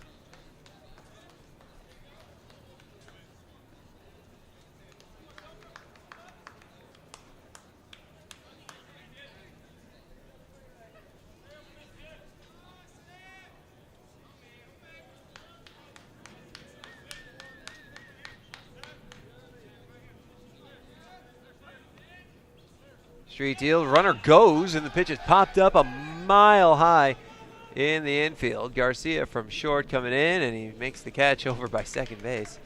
I think the wind carried it a little, picked up a bit. It's blowing, it was blowing out to center when the game started. It's now blowing left to right across the field.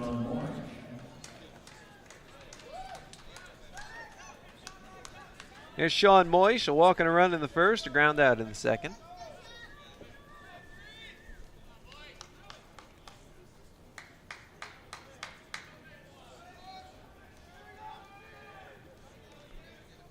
Boy, Street's next pitch will already be his 80th.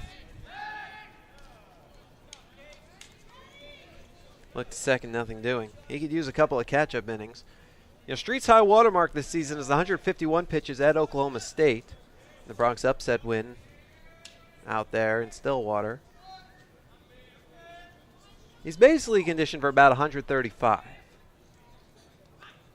Street deals. Slider outside. The idea being 15 per inning. But certainly this has been a lot of these pitches under duress, which makes it a lot more difficult. Like the 80 pitches he's now thrown today, he's probably had to work a lot harder than all 96 he threw in his complete game win at Northern Colorado. Street deals. Fastball popped up towards second. Ramirez on the outfield grass, and he just makes the catch, calling off right fielder Dylan Engelhardt for the final out of the inning. No runs a hit, no errors, a man left. At the end of 3.5 innings of play, it's 4-2 Utah Valley. You are listening to Bronx Baseball.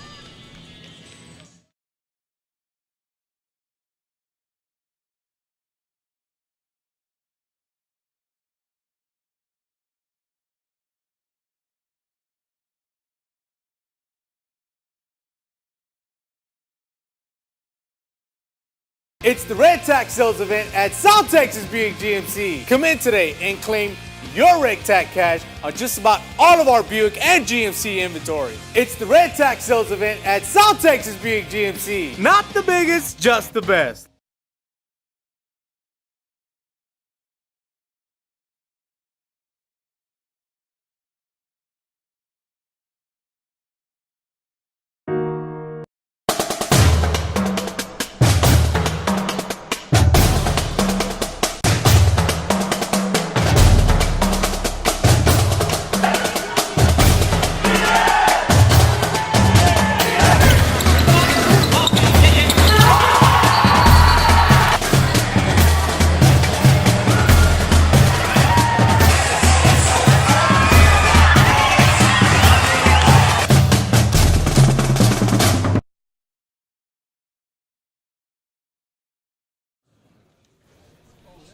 Welcome back out to Cubs Park. Jonah Goldberg riding with you.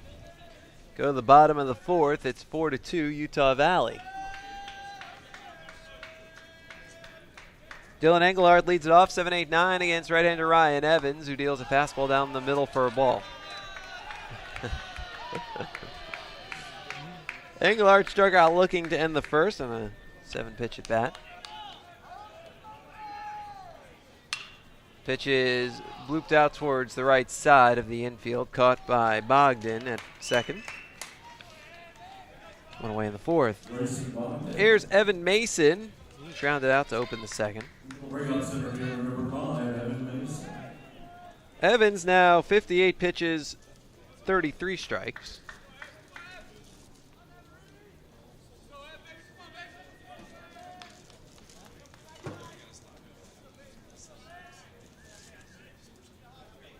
As the right-hander deals, fastball up high.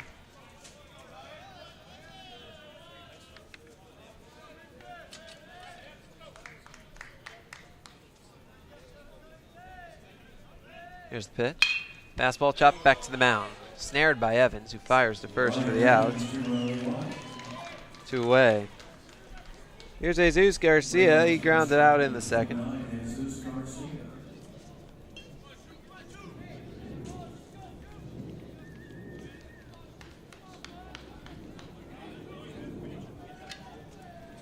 Evans done a nice job. He had a tough first inning, but he's really settled down since then. He's getting a lot of ground balls.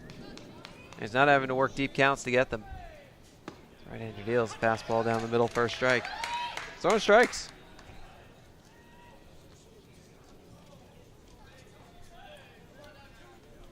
He's had some pretty good defense behind him too. Evans deals in the dirt. 1-1.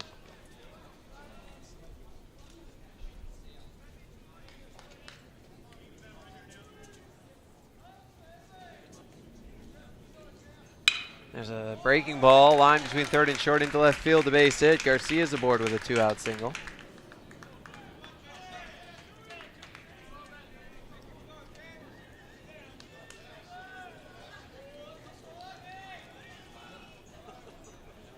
It's going to bring up the left fielder, number 23, Shane Ammon. Here's Shane Ammon. Grounded out twice today.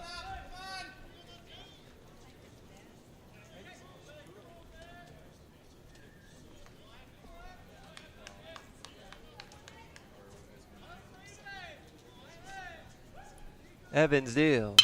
Fastball grounded up the middle and grabbed by Slesk at short, who steps on second for the force. And that's your inning. No runs a hit, no errors, a man left. At the end of 4 innings of play, it's 4-2 Utah Valley. You're listening to Bronx Baseball.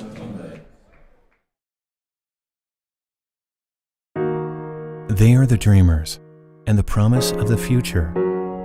They are the hope who will lead us to tomorrow. They are the givers who have the passion to serve. They are the visionaries who will celebrate discovery. They will make a difference. They will change South Texas.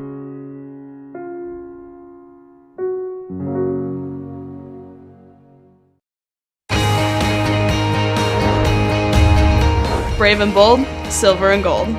We're on a mission. Aggie up.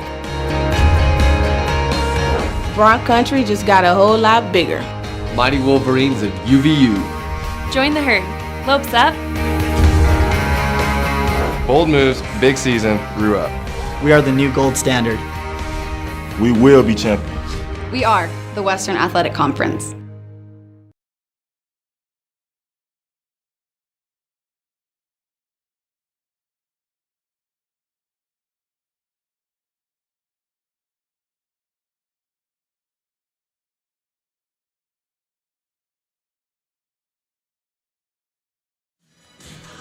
Welcome back out to Cubs Park. Jonah Goldberg riding with you. We go to the top of the fifth, and the score is 4-2 Utah Valley.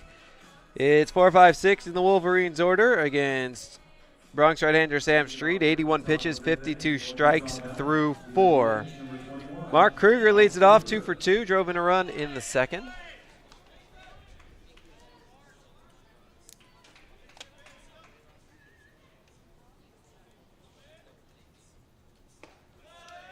And Street deals a strike.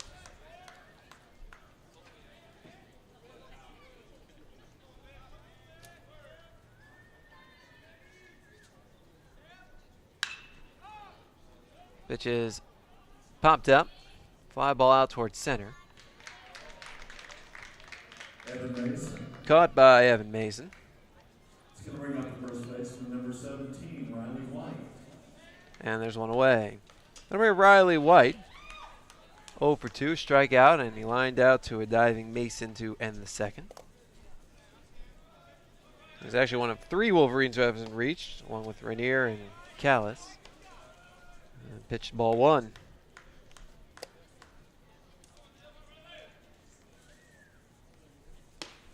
Street deals, fastball strike on the outside corner, 1-1.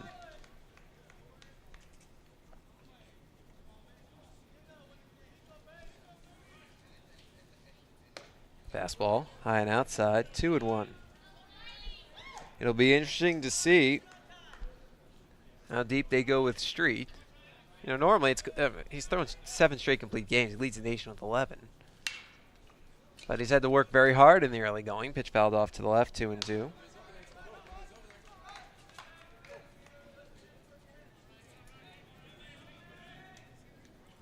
Now, if he could have a couple of quick innings, catch-up innings as they were. Pitch eats up Garcia as it's lined to first and goes into right field.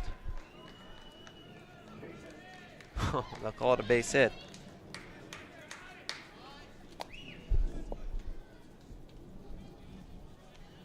Here's Craig Brinker off.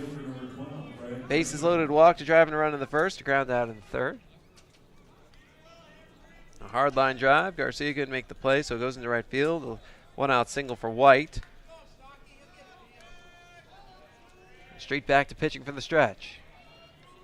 As the right-hander deals. Slider, strike, splits the plate.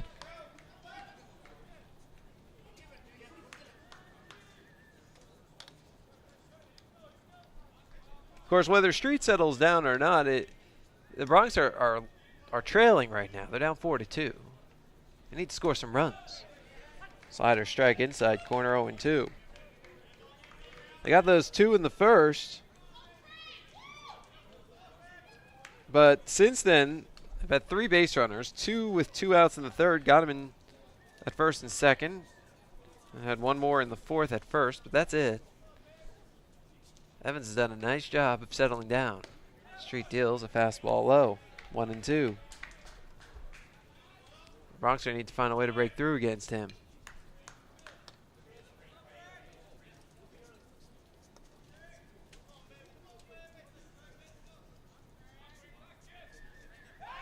Throw to first. Diving back in head first safely is White.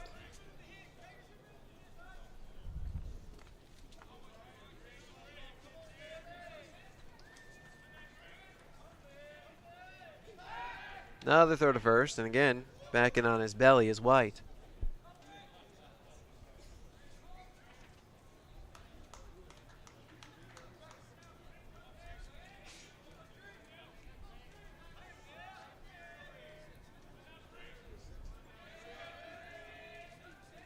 Street deals. Slider. Grounded foul to the right. Still 1-2. The biggest problem for Street today has really been foul balls. Been a lot of them from Utah Valley. And, there have been some deep counts and all, but foul balls have really run up his pitch count and forced him to stay out there in the sun working. So he's right there. I mean, the sun has been beating down on the field all day. The shadows are first starting to creep across. It's only 4:30 local time. And really, the shadows are mostly foul territory down third baseline. Pitch fouled off again to the right. The only part of fair territory that has any sort of shadows in medium right field, just by the foul line. And then right in front of the plate, you can kind of see the shadow from the light stand. It's in between the mound and the plate. But that's it. Otherwise, this field is baking. Street throws to first. Diving back in head first safely, White.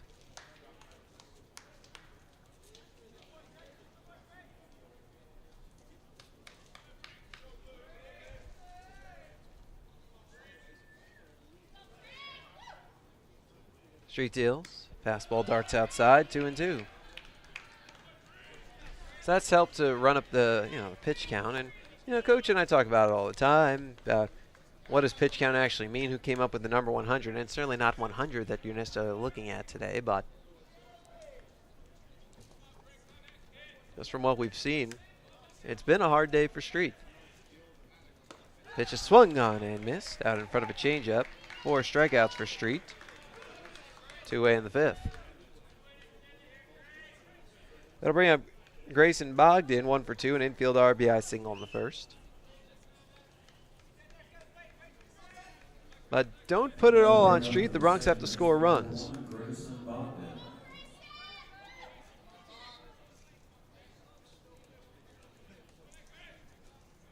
And they'll have their next opportunity to do that after this next out is recorded.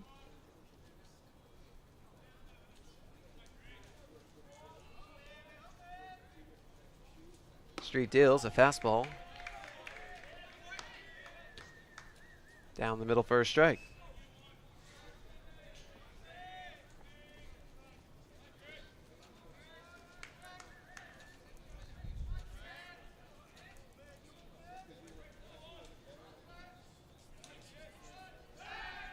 Throw to first. Diving back in head first safely is White.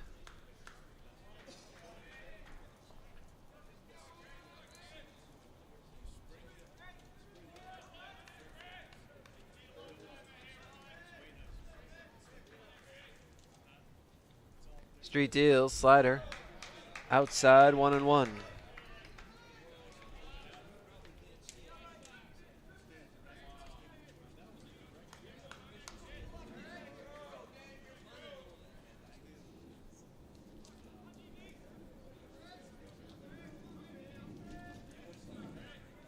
Right-hander deals, slider drops in for a strike on the inside corner, 1-2.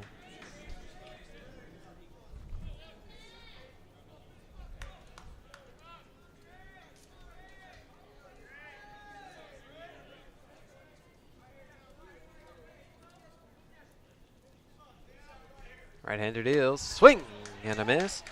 Disappearing slider, 5 strikeouts for Street. That's your inning. No runs a hit, no errors, a man left. At the end of 4.5 innings of play, we're halfway through it. And it is 4-2 Utah Valley. You're listening to Bronx Baseball.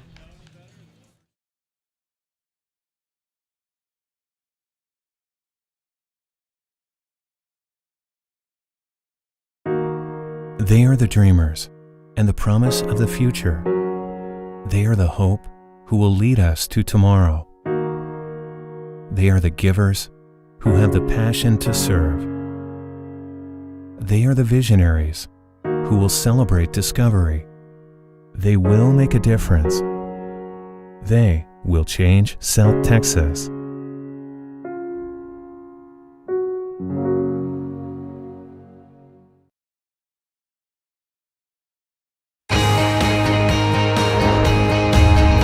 Brave and bold, silver and gold. We're on a mission. Aggie up. Bronc Country just got a whole lot bigger. Mighty Wolverines of UVU. Join the herd. Lopes up. Bold moves, big season, grew up. We are the new gold standard. We will be champions. We are the Western Athletic Conference.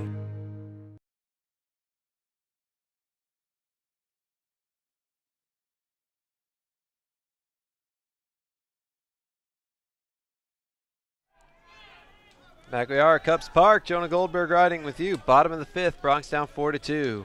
2-3-4 in the Bronx order against right-hander Ryan Evans. Brian Ramirez leads off and takes strike one. Ramirez will walk in the ground out today.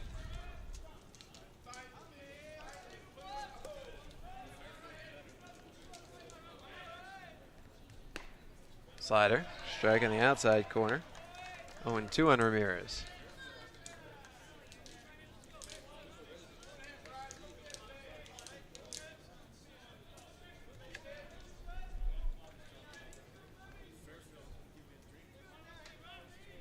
Here's the pitch. Fastball high and outside. 1-2.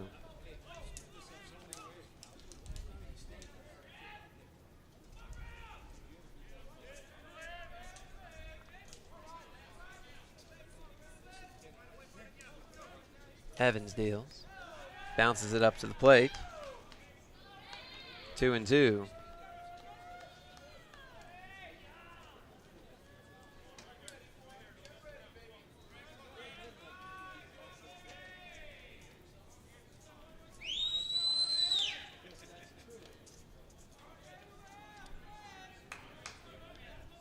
Here's the pitch. Swing and a grounder up the middle. Grabbed by Slesk and back a second. He sidearms to first for the out. One away in the fifth. I'll bring up Alex Howe, 1 for 2, an RBI double in the first. Rangers were down 2-0. Check that, not an RBI double, just the double. He ended up scoring a run though. Rangers down 2-0 at that point. Came back to tie it. Utah Valley got 2 more in the second, and since then it's been bagels on the board.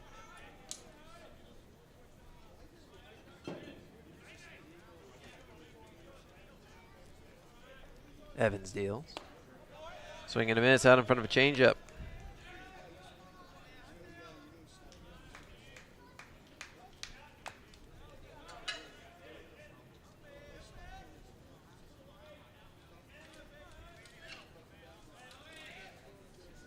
Here's the pitch. Fastball. Misses inside. 1-1.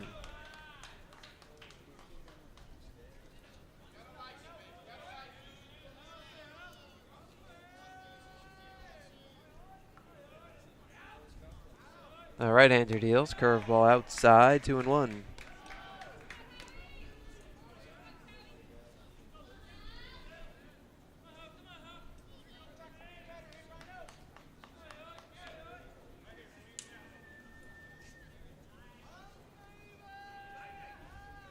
Evans deals.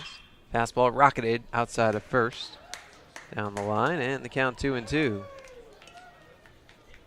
Norberto Lopez, who's coaching first base today, and he had to hop out of the way. A big smile on his face.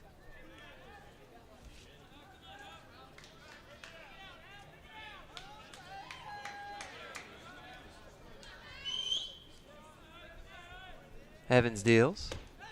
Fastball high, 3-2 on Howe.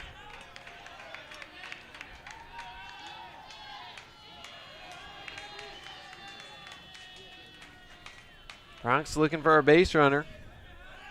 They can try and get the tying run to the plate. And Alberto Morales, who has some power, is on deck.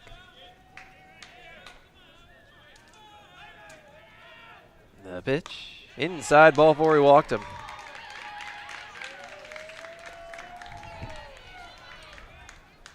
So Howe with good speed at first, 12 for 17 on the base paths. And here's Alberto Morales, who's been on base both times, a fielder's choice in a walk. He scored a run. 3 home runs this year. He led the conference with 8 last year. And if he could get a hold of one here, we could have a tie game.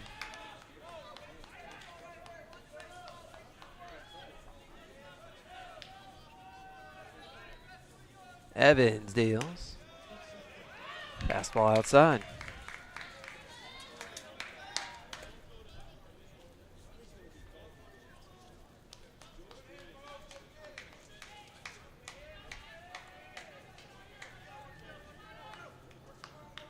Runner at first, Howe. 1 out in the bottom of the 5th. Pitch to Morales, a strike in the knees. 1-1.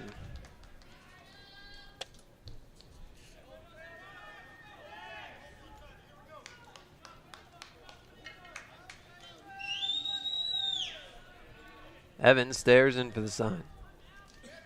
Sets at the belt. And deals. Swing, there's a fly ball out towards center field. Bring it off, comes in a couple steps to make the catch. For out number 2. I'll bring up Victor Garcia Jr. He singled both times, drove in a run in the first.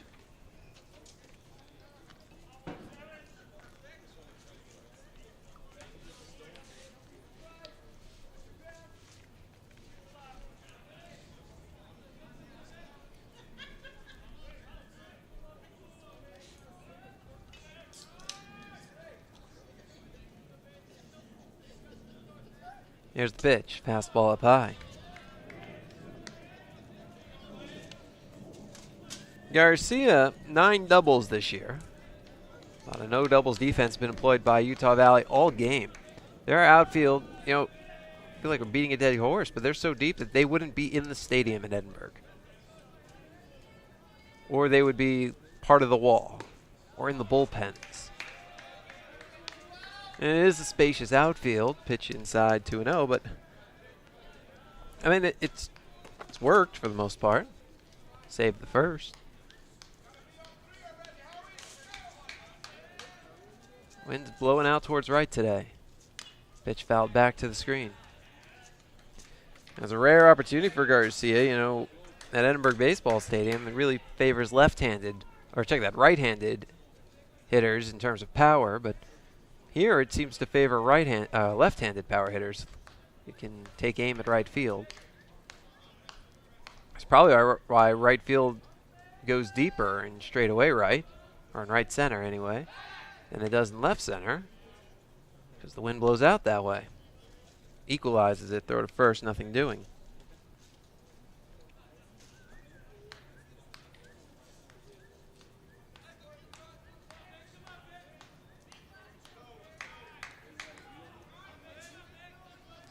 Right-hander Evans deals. Swing and a hot shot foul outside of first.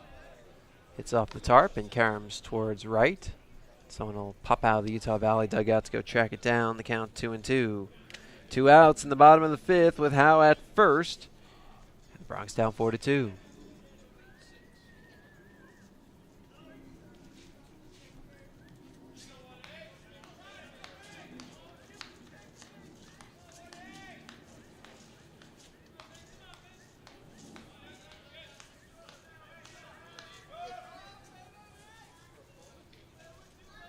Evans deals. Fastball high and outside, 3-2. Now, of course, if Evans walks Garcia, then you move Howe into scoring position with Edgar Cordone, who's already driven in a run, on deck.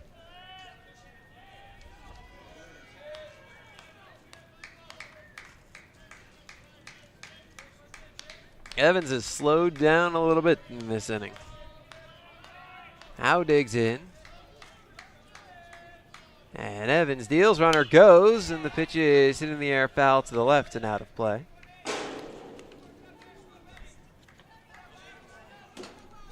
We'll do it again.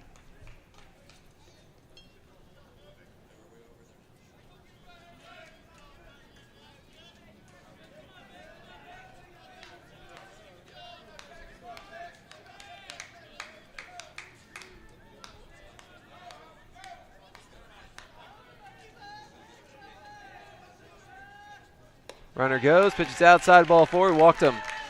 Well, Garcia Jr. has been on base all 3 times now. 2 walks in the inning, 2 outs in the inning, but the tying runs are on base, and here comes the go-ahead run in the form of Edgar Cordone. 1 for 2, an RBI single in the first. As Rainier goes out to talk with Evans. Cordone, we mentioned, did 1 home run. That was against Utah Valley. It wasn't against Evans. I think it was in that game, though, against the bullpen, but.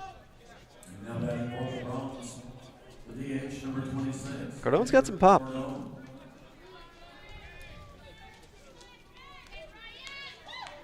He's certainly been swinging hard today.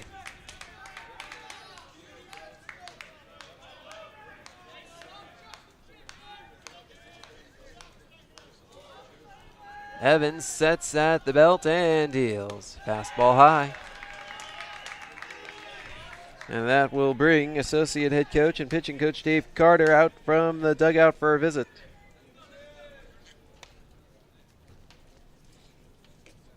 And with that, all the Bronx runners, hitters, on deck hitter, head over to Coach Mantrana over on the third base side for some instructions. And in the meantime, 4 pitchers or rather 3 pitchers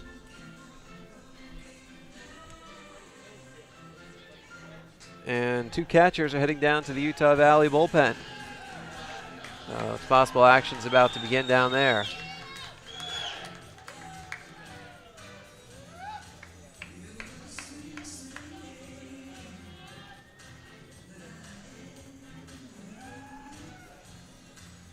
Home plate umpire Steve Mattingly out to break up the conversation. Pitchers running down there. Kyle Valgertson, Braden Poole, the left-hander, and Chad Michaud, who pitched yesterday. Didn't pitch a lot, though.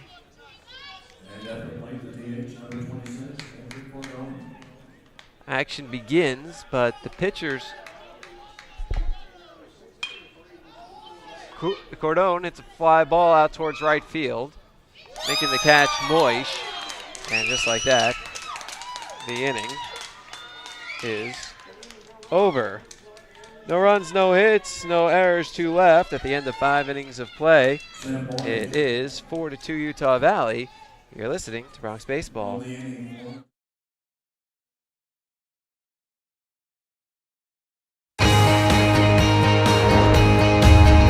Brave and bold, silver and gold. We're on a mission. Aggie up. Bronx country just got a whole lot bigger. Mighty Wolverines of UVU. Join the herd. Lopes up. Bold moves, big season, grew up. We are the new gold standard. We will be champions. We are the Western Athletic Conference.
Back we are at Cubs Park. Jonah Goldberg riding with you. We go to the top of the 6th.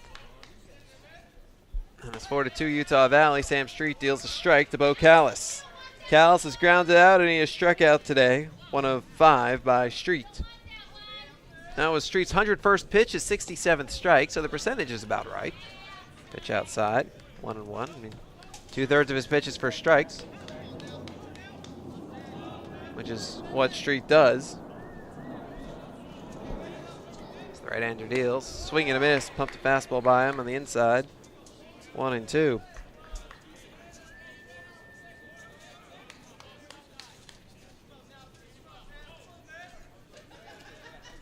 Street deals. A little bit low. 2-2.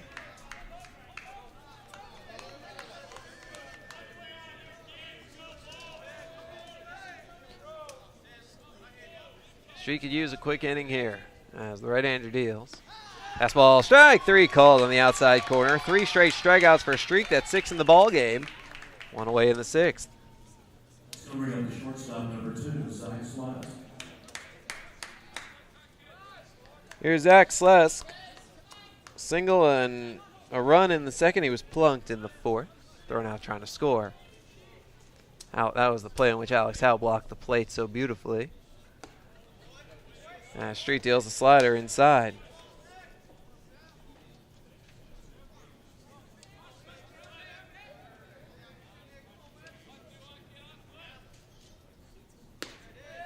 Pitch outside, 2-0.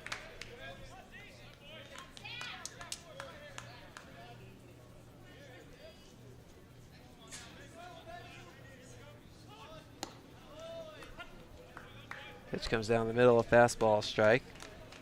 2-1 on Slask.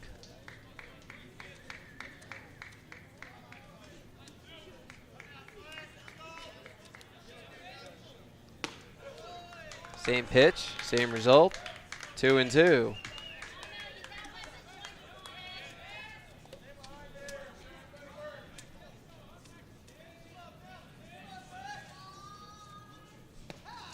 Strike 3 called. Another fastball. 3 in a row.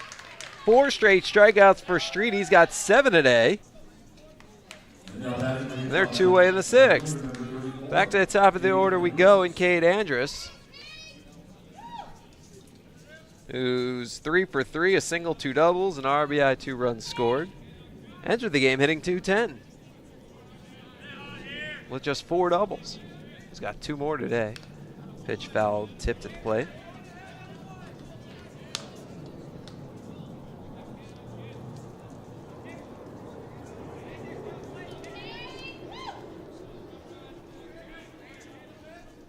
Street deals, slider low and outside, 1-1.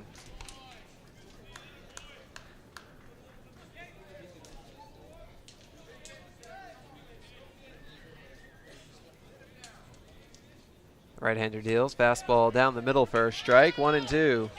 Well, Street is a strike away from striking out the side.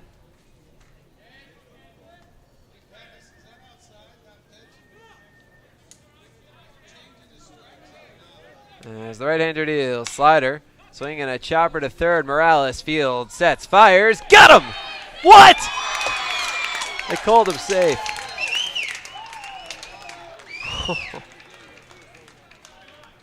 Garcia stretched out from first base, got the ball on the hop, and he scooped it out beautifully. On the call at first base from first base umpire Darren Steers is safe. Infield single.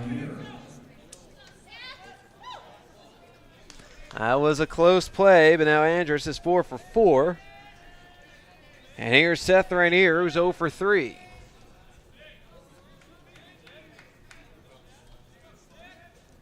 Street deals, swing and a miss, blew a fastball by him. That's the one downside of not having the video broadcast. 956sports.com, we have that DVR function where we have the ability to go out and replay.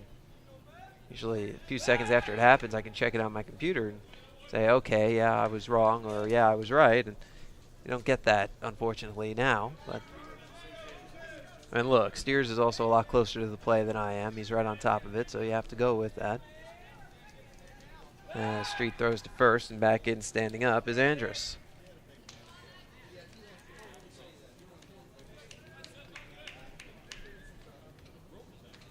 Extends the inning for Street. 1 on, 2 down in the top of the 6th. Bronx down 4-2.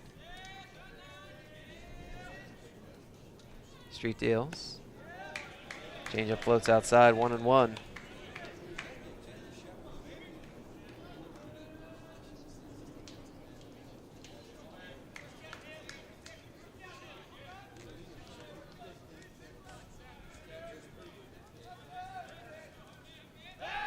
Throw to first, and diving back in head first safely is Andrus.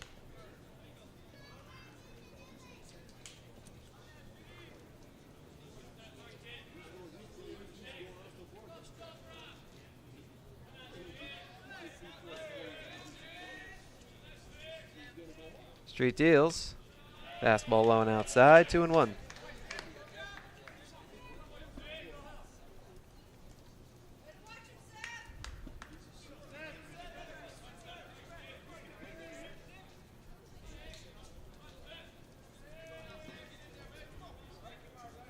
Here's the pitch. Fastball smoked foul outside third. 2-2.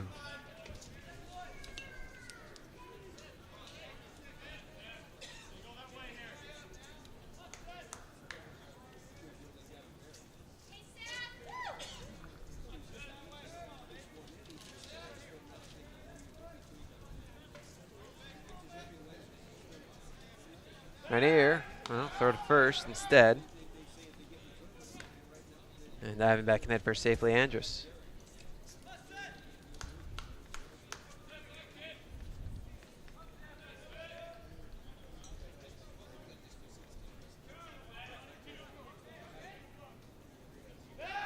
Throw to first. And again, back in on his belly. Here's Andrus.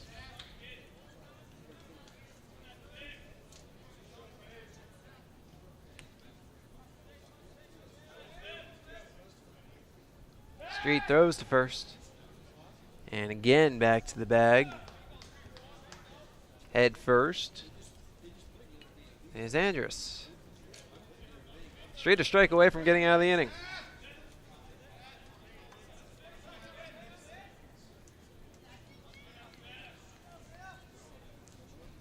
Here's the pitch. Line foul to the right. Into the seats.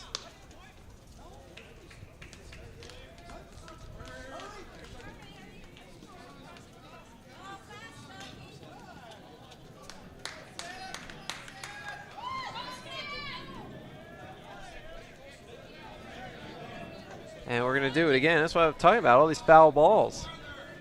Really been running up Street's pitch count. This is where he's been forced to work. Street deals, low and outside. 3-2. I mean, Utah Valley's doing a nice job of shortening their swings. Making contact. Somehow, some way.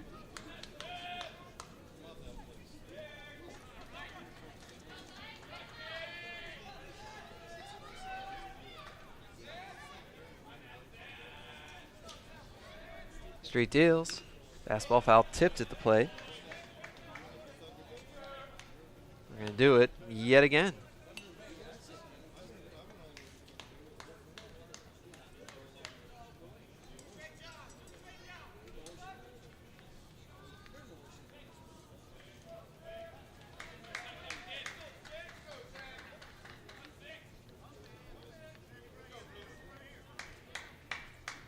Here's the pitch. Swinging a chopper foul outside of third.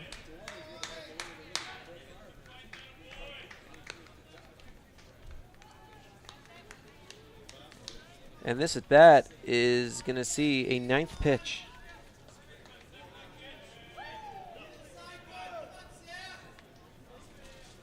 Three straight foul balls. Street deals again, and another foul ball.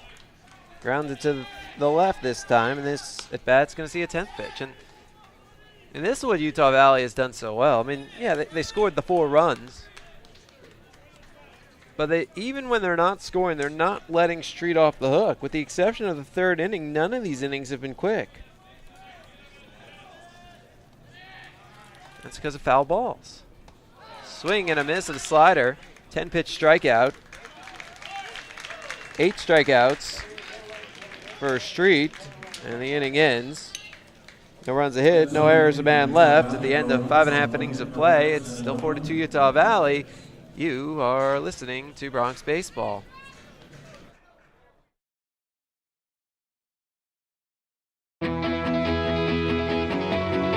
Here, we understand how a team is the result of being part of something larger than yourself, creating a better outcome and a better tomorrow.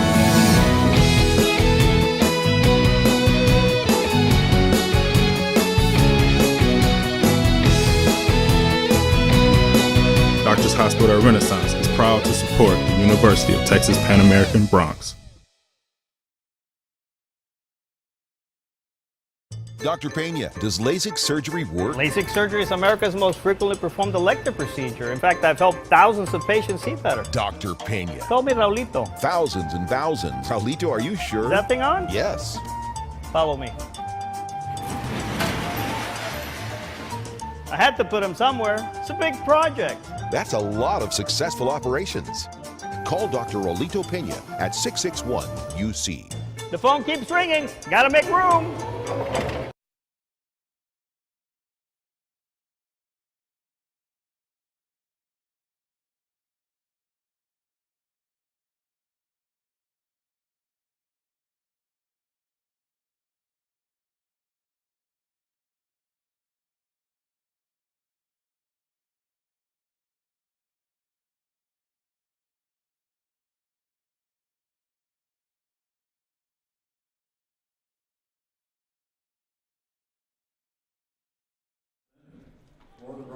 Back we are at Cubs Park. Jonah Goldberg riding with you. Go to the bottom of the 6th. And it's 4-2 Utah Valley. 7-8-9 in the UTPA order against right-hander Ryan Evans. 87 pitches, 48 strikes. Dylan Engelhardt to lead it off. A strikeout and a pop-out. Pitch upstairs.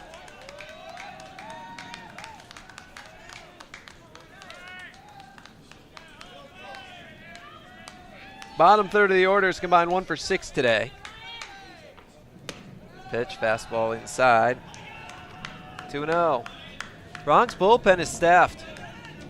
You don't see that very often in a street start. But you gotta. He's at 125 pitches through 6. Pitch chopped to third, grabbed by Callis, who runs towards first, and he throws it wide of first, and safe at first base is Engelhardt.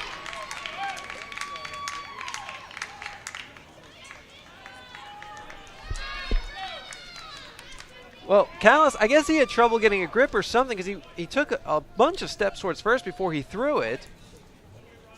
And then when he did throw, it was wide of the bag. Riley Whitehead's come off the bag. So Engelhardt's aboard. E5. Second error by Utah Valley today. And here's Evan Mason, who's grounded out twice. He's the tying run at the plate.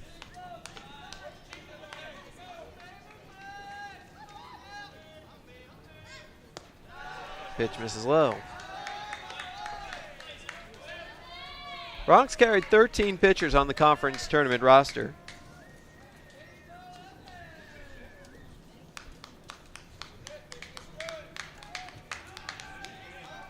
Of course, you can't use them all because you never know how many games you're going to play. Unless you go 3-0, you could get a 4th, 5th, 6th game. Pitch chopped to second. Throw to short for 1 on to first. Not in time. White had to lay out to try and get that ball, and he got it, but Mason just simply beat it out. So fielder's choice, he can score at 4-6. Engelhardt is erased. Here's Jesus Garcia, who singled in the 4th. You know what? Throwing's beginning.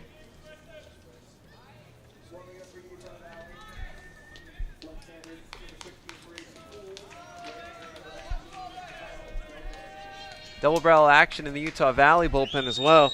Left-hander Braden Poole, right-hander Kyle Valgerdson getting loose.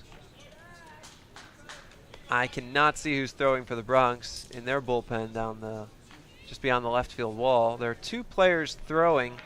I think it's 2 different pitchers who are just loosening their arms. I don't call it any serious warming up. I think they're just getting ready just in case they get called upon to warm up. Pitch a strike to Garcia.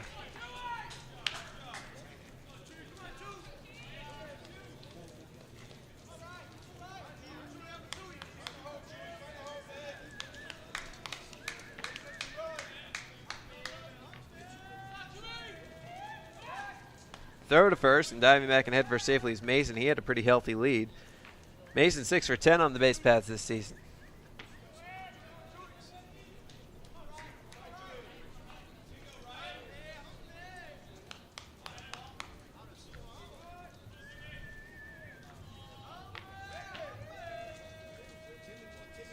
Pitch.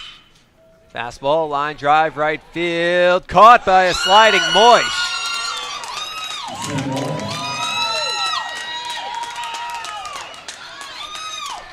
Two away. Back to the top of the order we go, and Shane Ammon, who's 0 for 3. Coming up on fielder number 23, Shane Ammon. Well, you figure Street will come back out for the 7th and then go from there.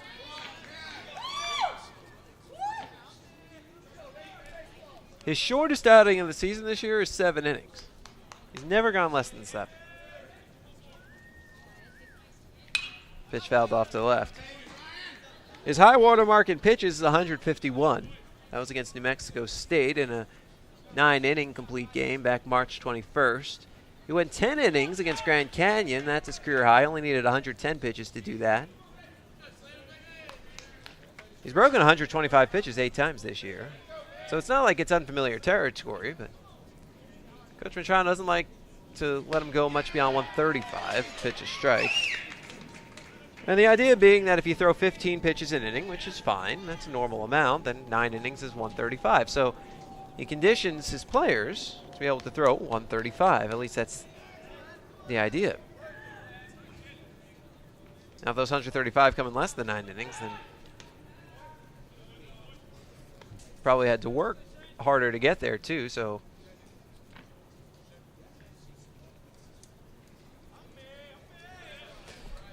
Bronx are all on the, so I call the right side of their dugout, closer to the plate. It's a big dugout because it's spring training dugout. Often have 1 million players here for spring training games. Pitch misses outside, 1 and 2.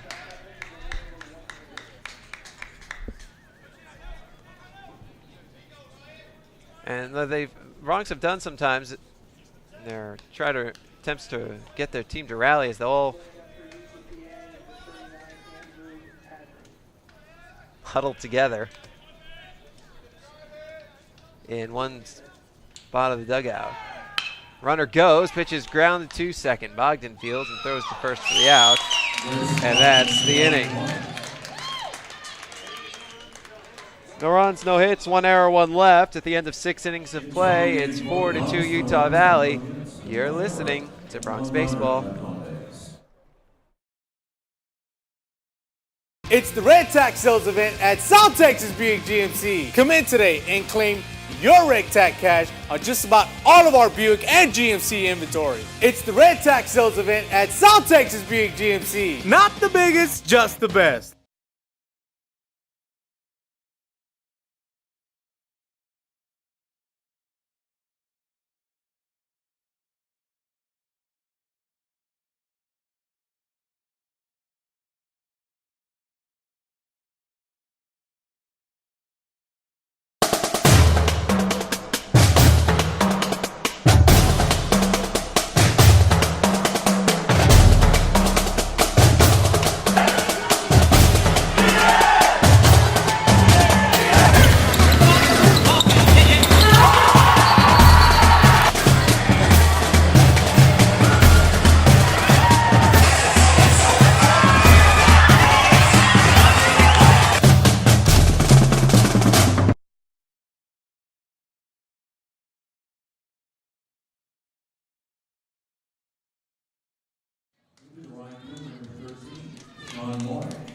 Well, we're back at Cubs Park. Jonah Goldberg riding with you in the top of the 7th. Utah Valley leads UTPA 4-2. Utah Valley 3 seed, Bronx the 2 seed. And Sam Street deals a strike to Sean Moish. Moish, a left-handed hitter, hits it on the ground to second. Ramirez fields and throws to first sidearm for the out. 1 away, Moish 0 for 3. That'll bring up Mark Kruger, 2 for 3, and RBI single in the second. So this could be Street's last inning as a Bronc, potentially. Because you probably don't see him again in this tournament. In theory, if the Broncs have to play a game Sunday, his pitch fouled off to the left, it would be his throw day, so he could pitch an inning or two of relief. And this could be it. If the Broncs don't win the WAC tournament and don't go to the NCAA regionals, this could be his last inning. Andrew Padron is up in the Bronx pen. Well, as soon as I say that, he sits down, but he was throwing just moments ago. Pitch low, 1-1.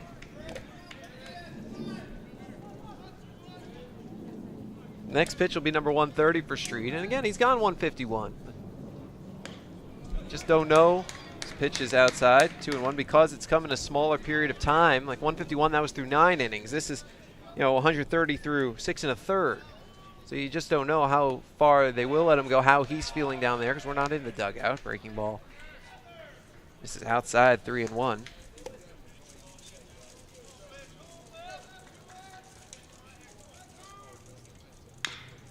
Change up, chopped foul down the first baseline, 3-2.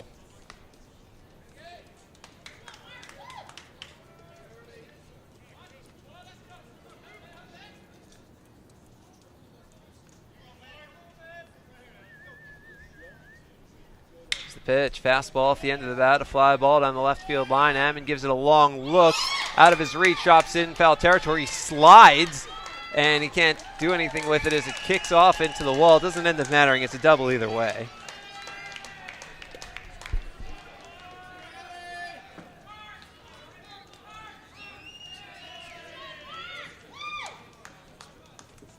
Now batting for Utah Mountain, first baseman number 17.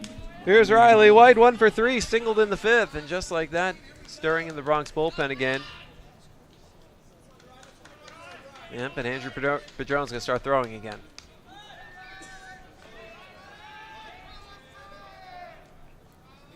Such a huge game for both of these teams, of course. Pitch, throw to second instead, and diving back ahead for safely Kruger. You could argue, though, it's a bigger game for the Broncs. Here's why. If the Broncs lose this game, they're going to play, they hope to play 2 games tomorrow. And I say hope to because they're going to play back-to-back elimination games if they win the first one, of course. They'd face 6th-seeded New Mexico State. Pitch misses low. At 1 p.m. Central Time. And then at 5 p.m., they would face either the loser of the next game between Sacramento State, the top seed, and 4th-seeded Bakersfield. And if they win those games, then they'd have to play up to 2 on Saturday, elimination game, and then the game 1 of the championship, and then Sunday game 2 of the championship. Pitch upstairs, 2-0. That's a lot of games. In order to win the championship, the Broncs would have to go 5-1,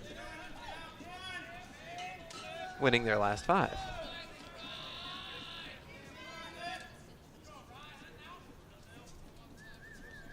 Broncs win, then they just go on and play the winner of the later game in a semifinal game. Slider, strike outside corner. The count is 2-1. Now here's an interesting quirk. Utah Valley, if they were to lose, yeah, they'd have to play an elimination game, but they'd only have to play 1 because of the way the system works. Because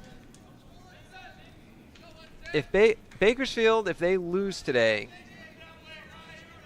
and if both they and Utah Valley were to lose, Bakersfield would have to play in that first elimination game. Utah Valley wouldn't have to play until the second. But if Sacramento State loses because they had a first-round bye, they would have to play in the first elimination game, and then, in theory, play 2 tomorrow. Pitch a strike, fastball on the outside corner, 2-2, and then again, Utah Valley would still only have to play 1. And sure, that still sets them up for up to 2 on Saturday and 1 on Sunday, and I think every team wants to avoid that. So it's a big game for both teams, certainly, but you always want to try to avoid having to play not just a doubleheader, but back-to-back doubleheaders in a conference tournament. Something the Broncs would be looking at if they lose this game. Fly ball to center, caught by Mason. No advance by Kruger, 2 away. Utah Valley would only have to play 1, and that would be on Saturday. And that's, of course, if they were to win the games. If at any point either team were to lose, then that would be their second loss and they'd be done. But I think you get the idea. Here's Craig Brinkerhoff, who's 0 for 2. He drove in a run with a bases-loaded walk in the first. Here comes Coach Mantrana. You have Kruger at second, 2 outs in the 7th. Brinkerhoff at the plate. The entire infield comes around. The question is this because Padron's ready in the bullpen, or is this just the talk? No call yet. Coach Mantrana might be giving Street the opportunity to decide what he wants to do.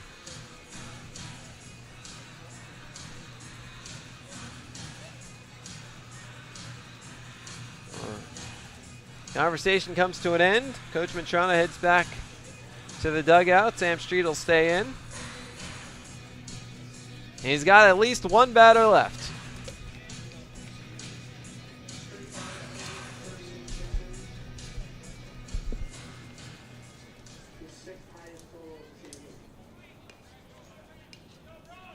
Street now 138 pitches. It's his 6th highest total of the season.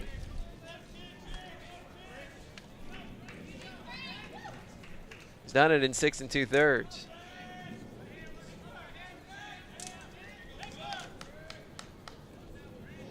This could be the last batter Street faces as a Bronx fans, and Street and all the Bronx certainly hope it's not. As the fastball is grounded to third and over the glove of the diving Morales into left field, the base hit. Rounding third to score, Kruger into second with an RBI double. Craig Brinkerhoff.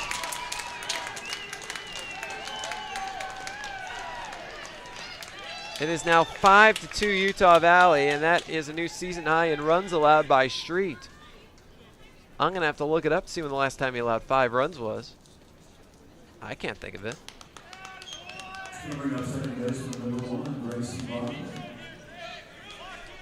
Where's Grayson Bogdan? 1 for 2, an infield RBI single in the first, but he struck out twice since then.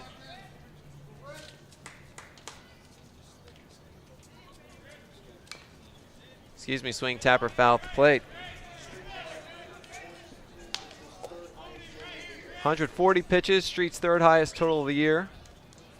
The last time Street allowed 5 runs in a game was May 10th, 2013, over a year ago at Northern Colorado. Now, only 3 of them were earned. The last time he allowed 5 earned runs was May 3rd, 2013 at North Dakota. He did it one other time at Wichita State, March 9th, 2013, allowed 5 runs. All of them earned, and that's it. So this is only the 4th time in his career he's allowed this many. Pitches high, 1-1. Tells you how good he's been.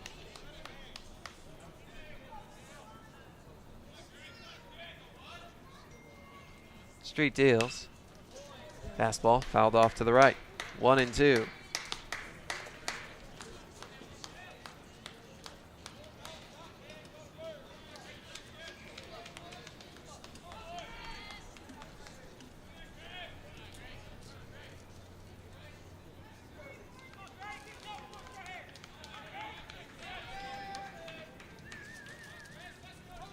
Street deals. Fastball hit on the ground, foul outside of third.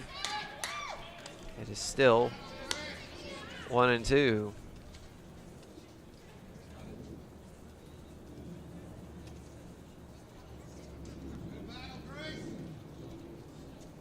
This is the 23rd time this season a pitcher has thrown 140 or more pitches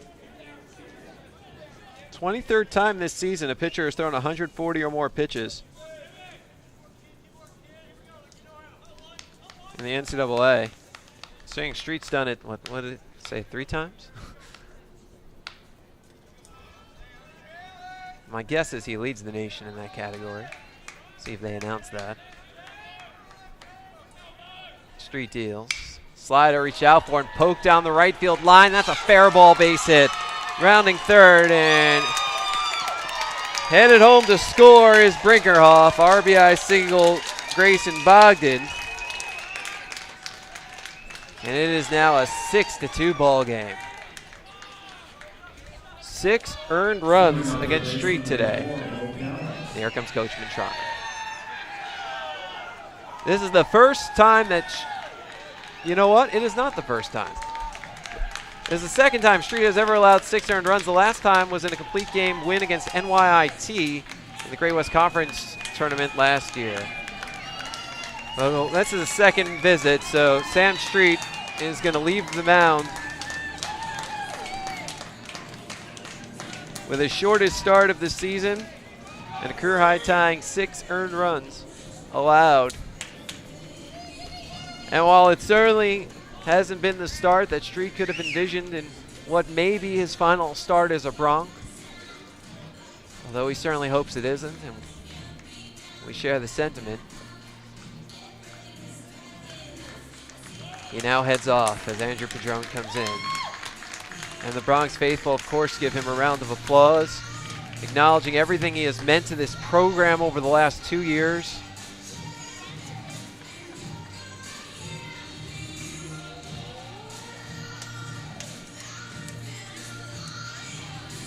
I don't care what happens today, how this game ends. At the end of the day, he is still Super Sam.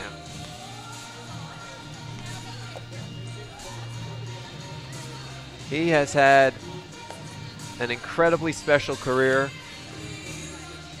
Whether it is over or not, it has been a very special time.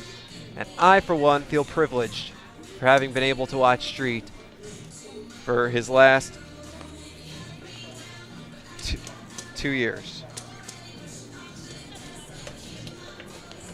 And we can only hope that we get to see him again. Well, Padron's warming up. We'll step aside. Back in a moment. Bronx Trail 6-2, 2 outs in the 7th. They are the dreamers and the promise of the future. They are the hope who will lead us to tomorrow.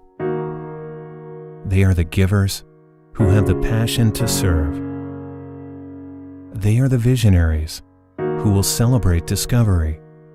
They will make a difference. They will change South Texas.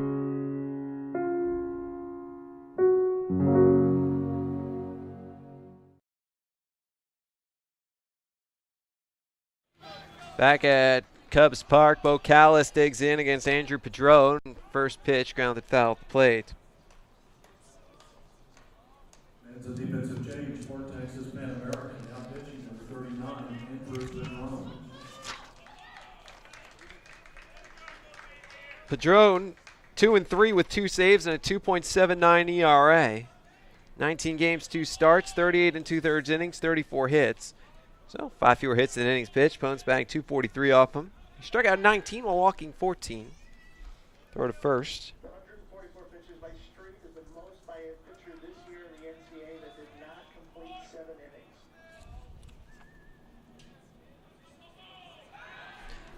How about this? The 144 pitches thrown by Street are the most by a pitcher in the NCAA this season who did not complete 7 innings.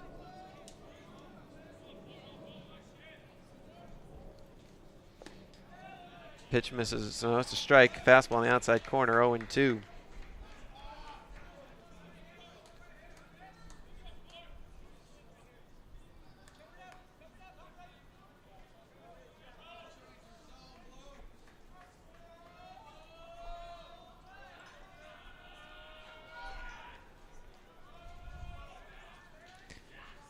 Padron looks for the sign.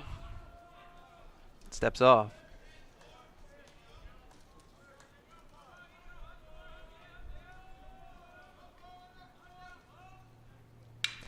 Breaking ball hitting the arrow towards left field deep. Ammon back, track wall, and he makes the catch with inches to spare for the final out of the inning. 2 runs, 3 hits, no errors, and 1 man left on base. At the end of 6.5 innings of play, get up and stretch. Bronx Trail 6-2. You're listening to Bronx Baseball.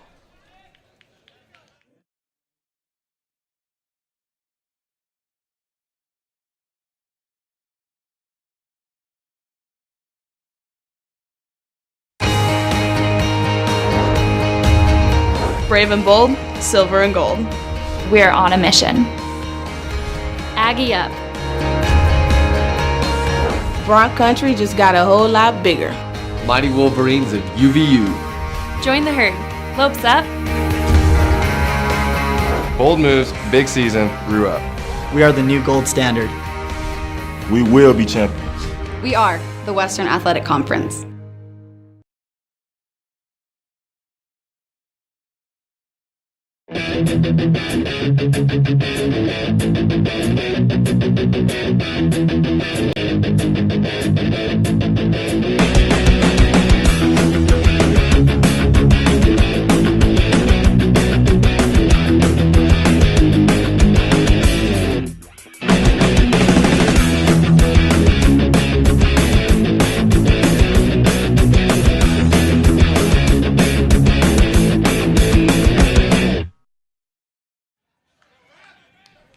Welcome back out to Cubs Park. Brian Ramirez leads off the 7th with a single.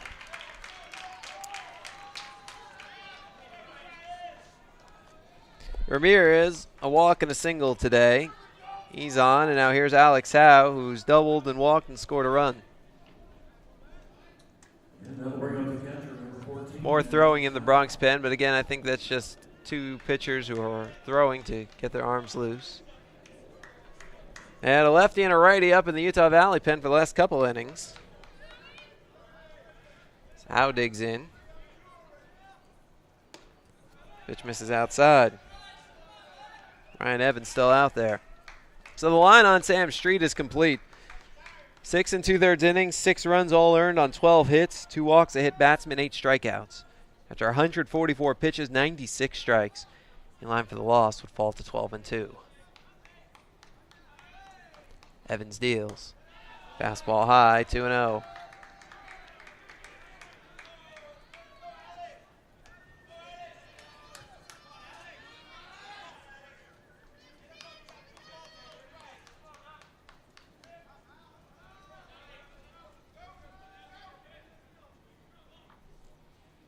Evans steps off.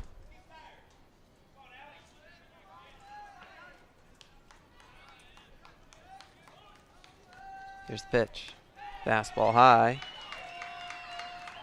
3-0. Well, Bronx need base runners. They've got one. One more wide one could give them 2. Down by 4, 9 outs to play with.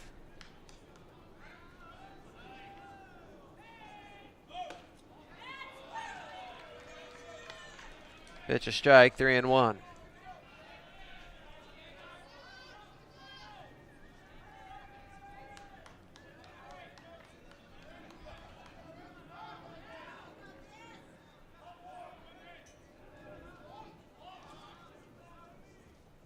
Pitch, fastball, chopper, right side, gloved by a leaping White. He throws to second for 1, back to first, high. Fielder's choice. Scored 3-6.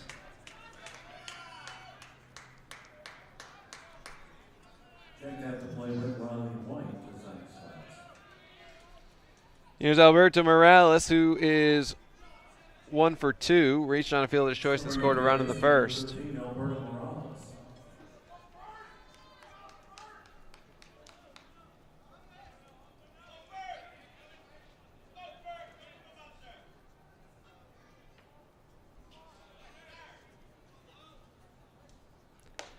Pitch, fastball high.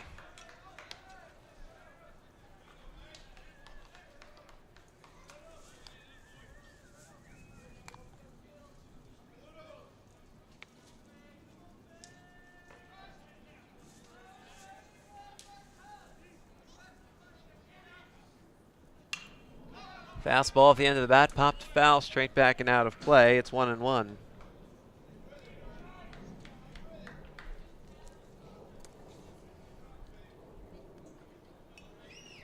Evans, 106 pitches, 59 strikes.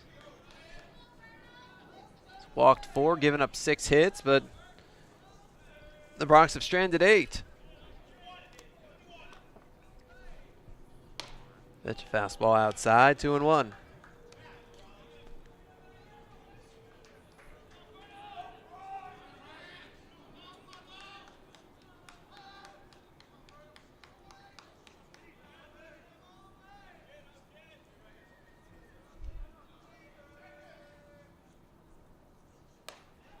Fastball upstairs, 3-1. Well, again, a wide one away from putting 2 on. Victor Garcia Jr. on deck.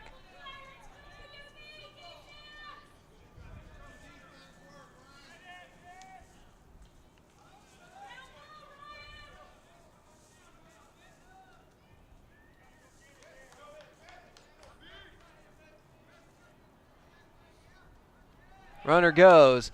Fastball's fouled back, straight back, and it's going to head right over us and hit off the roof of the press box and roll down towards the concourse area. And the count 3-2.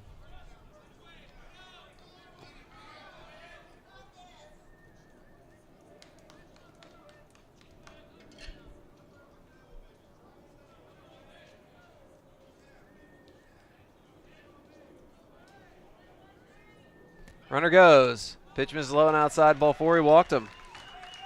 So the Bronx have something doing. 2 on, 1 out in the 7th. Here's Victor Garcia Jr., and he's been on base all 3 times. 2 singles, a walk. He drove in a run back in the first. 17, Victor Garcia Jr.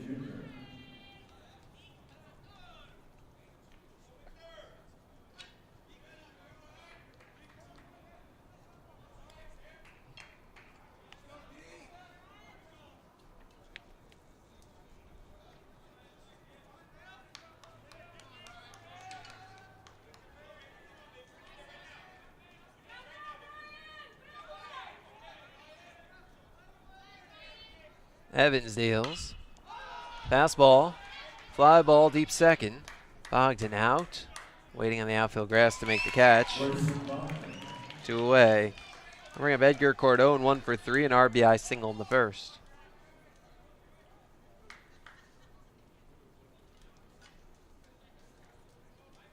And on the inning for Texas Pan American, no runs on 1 hit, no errors on 2 run check that. Check that. Now batting the DH number 26, Edgar Cordon. Cordon, an RBI single today.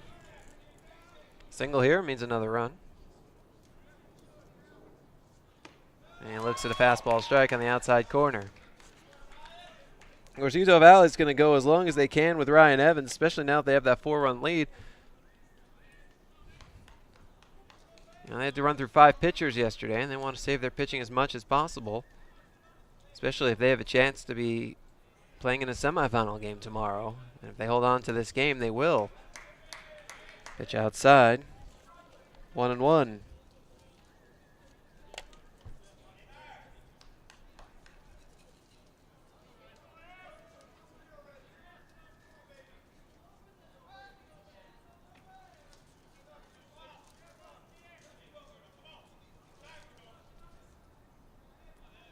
Evans deals. Fastball high. 2-1.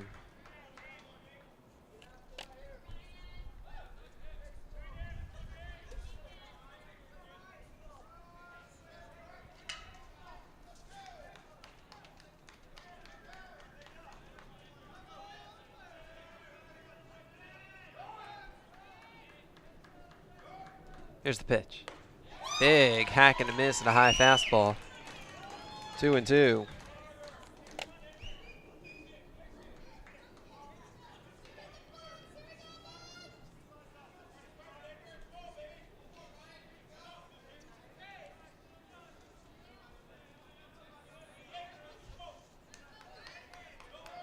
Two on, 2 out. We're in the bottom of the 7th. Bronx down 4. And the right-hander Evans deals. Low and outside, 3-2. Well, that'll release the runners. They can be off with the pitch.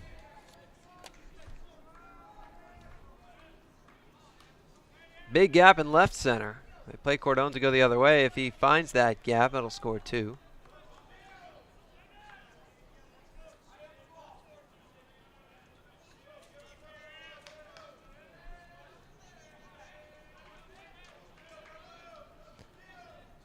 Right-hander sets at the belt and deals. Runners go. Pitch is swung on a miss, strike 3. Got him with a fastball off the outside corner.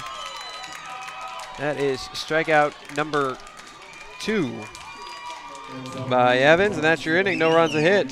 No errors, 2 left. At the end of 7 innings of play, it's 6-2 Utah Valley. You're listening to Bronx Baseball.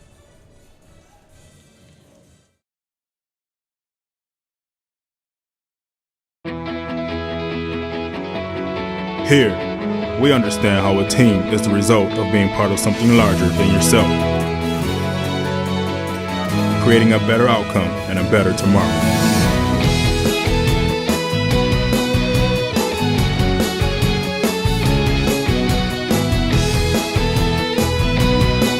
Doctors Hospital Renaissance is proud to support the University of Texas Pan American Bronx.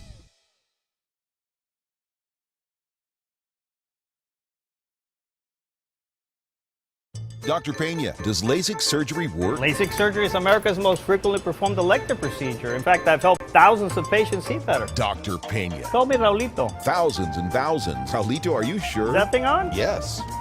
Follow me. I had to put him somewhere. It's a big project. That's a lot of successful operations. Call Dr. Raulito Pena at 661-UC. The phone keeps ringing. Gotta make room.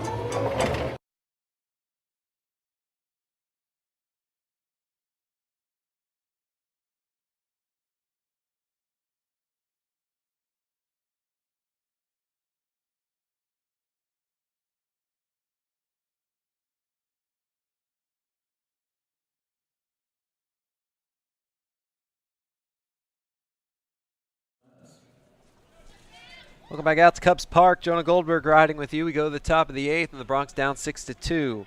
Andrew Padron got the final out of the 7th on 3 pitches, and now he'll deal with 9-1-2. And Zach Slesk looks at ball 1, a fastball outside. Slesk, a single, a hit by pitch, a strikeout. He scored a run back in the 2nd.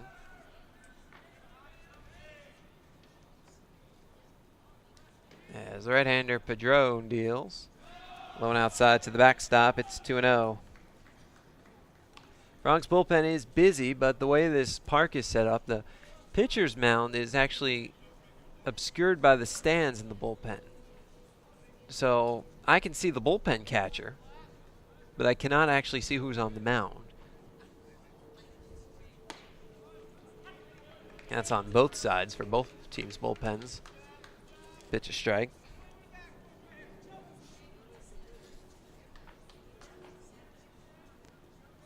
Though I just got a glimpse of lefty Braden Poole throwing for the umpteenth time in the Utah Valley pen. Pitch a strike on the outside corner, fastball 2-2.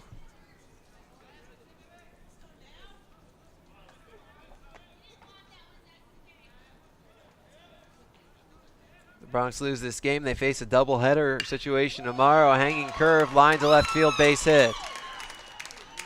Slesk aboard with a leadoff single.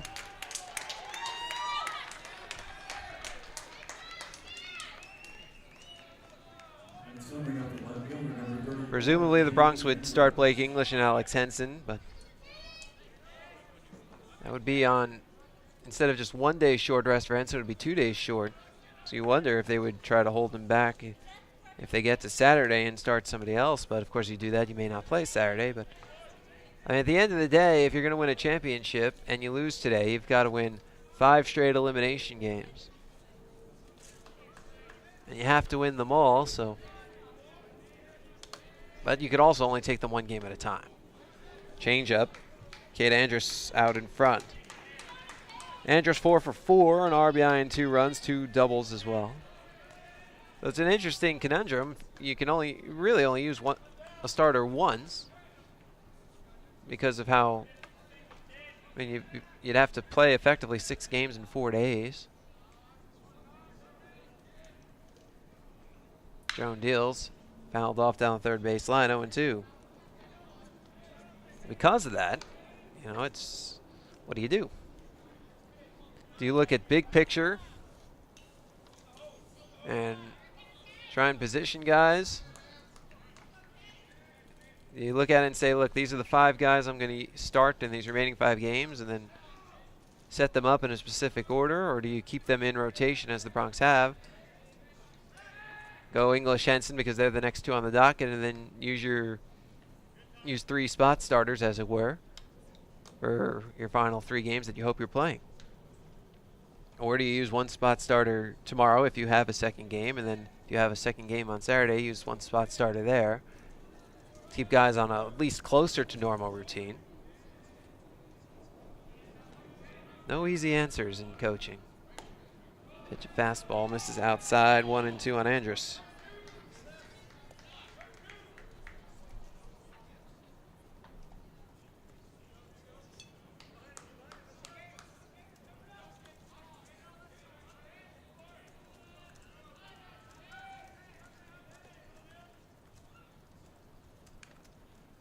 Pitch foul tipped at the plate.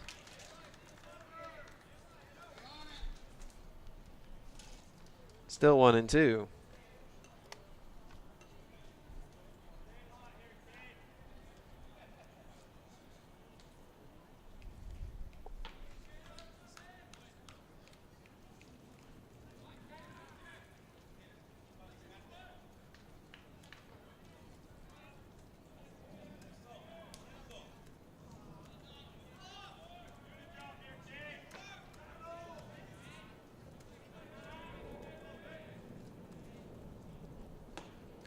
Big ribbon to miss.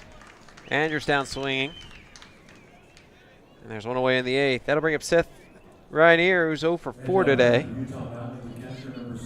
That's the first time Andrews has been retired. So Padron able to get Andrews out.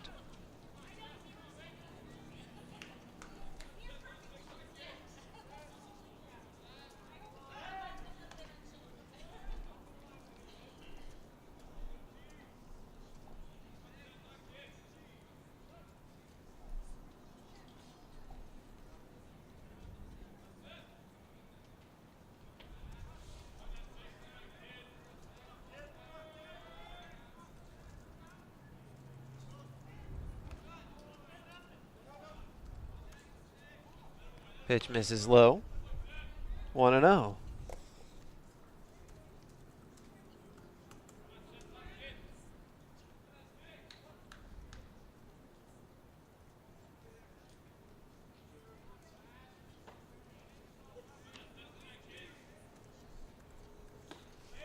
There's the changeup strike on the inside corner. 1-1 the count on Rainier.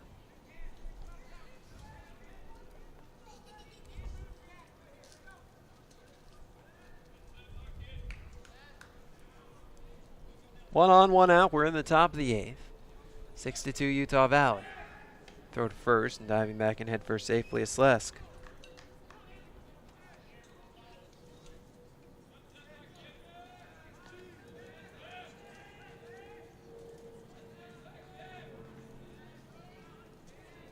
Here's the pitch. Fastball hit high and deep to left field. Ammon towards the corner, and it's foul off of the stands, the wall that shuts out. Cuts down the foul territory about 350 feet away. And it's just a strike. The count 1-2.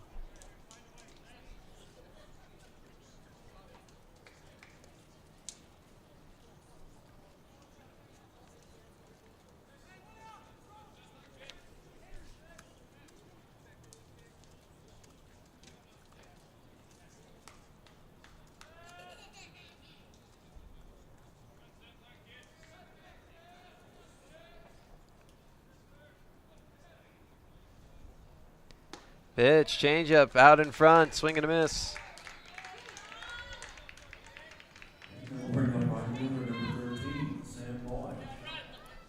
Back-to-back strikeouts by Padron. They're 2 away in the 8th. That'll bring up Sean Moish, who's 0 for 3, walked and scored in the first.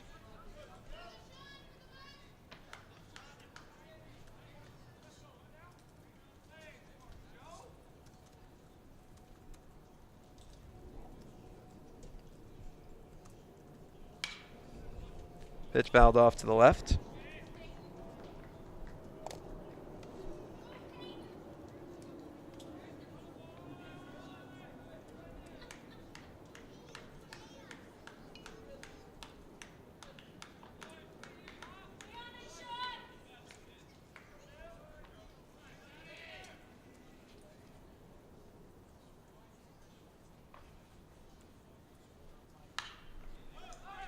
Fastball popped up, foul straight back, and hits the screen. Count 0-2.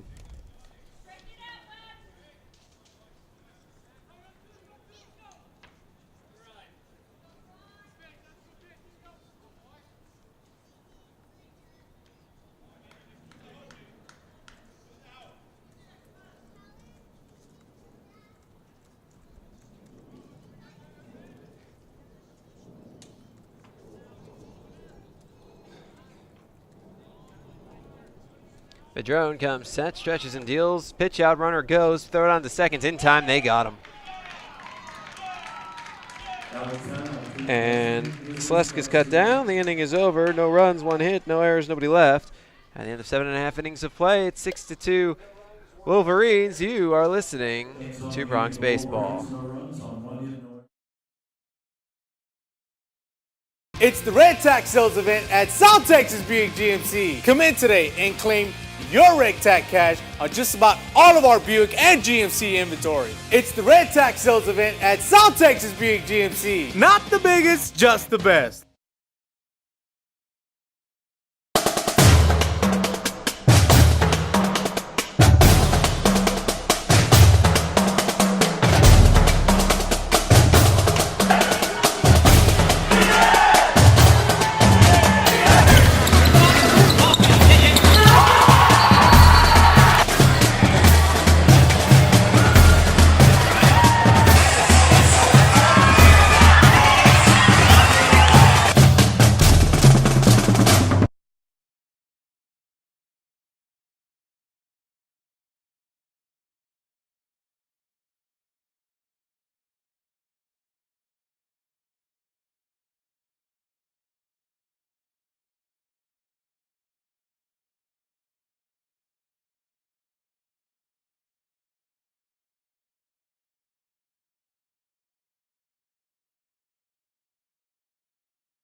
Welcome back out to Cubs Park. Jonah Goldberg riding with you. We go to the bottom of the 8th.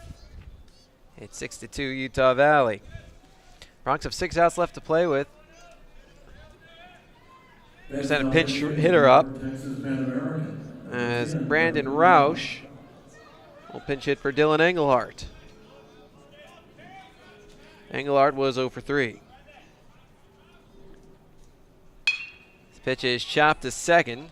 Ogden fields and throws to first. High off the bag, but making the tag on the way by was White.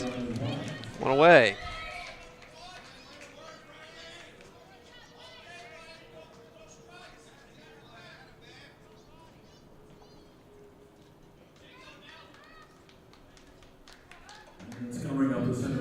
Here's Evan Mason. He's 0 for 3.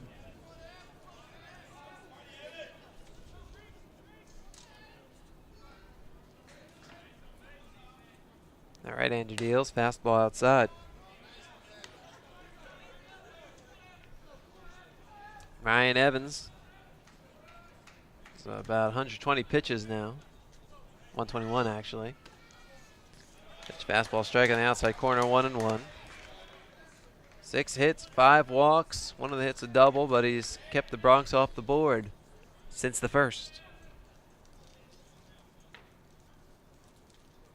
Evans turns, kicks, and deals. Fastball, swing and a miss as he loses the bat. It goes flying to the Utah Valley dugout, and luckily there's a screen, so no worries.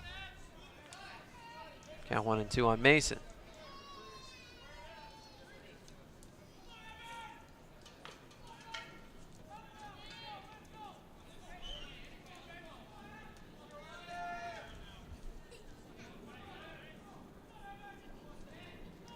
Here's the pitch. Curveball. Drops low, and the count 2-2.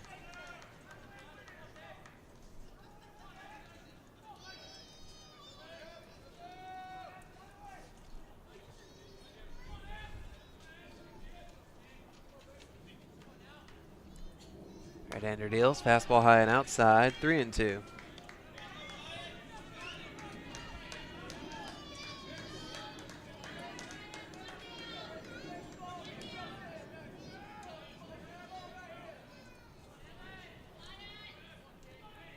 Evans deals. Fastball high, ball 4. He walked him. So speedy runner aboard, but down 4 it probably keeps Mason at first. Here's Jesus Garcia, who's 1 for 3, singled in the 4th.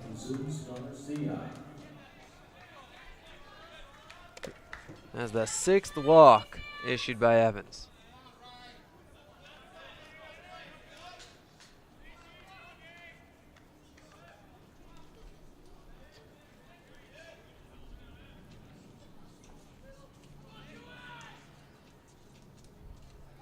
Evans deals.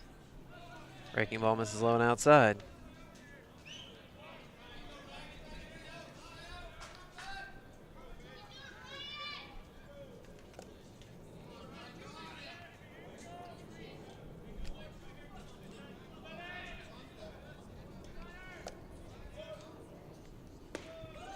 Pitch, fastball, strike of the knees, 1-1.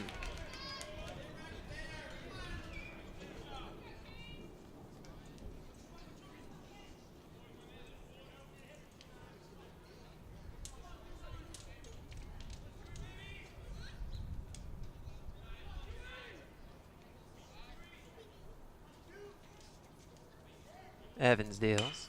Fastball, chopper to third. Grabbed by Callis, who bobbles, throw to first, not in time, E5. He was looking towards second, so it's probably, yeah, fielder's choice E5. Just scoring. Point is they're 2 on now, with 1 out. And now the Bronx get the top of the order here in the 8th, and here is Shane Ammon. 0 for 4 today. But if he could get on, you know what, the tying run's on deck. And I mean, you've got Ramirez and Howe and Morales right behind Ammon. Here comes Eric Madsen, the head coach of Utah Valley, and you get this feeling that left-hander Braden Poole's about to be on his way in. As he makes a signal to the pen, we'll see who comes in. Pitching change. Back in a moment. You're listening to Bronx Baseball.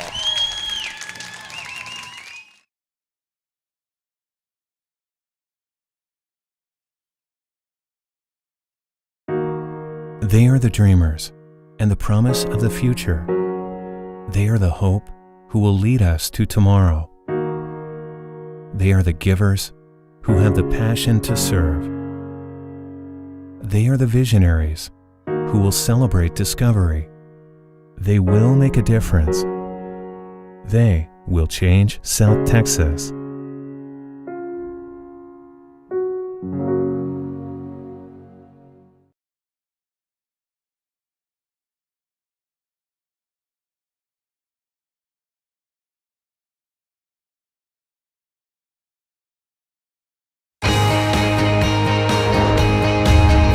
Brave and bold, silver and gold.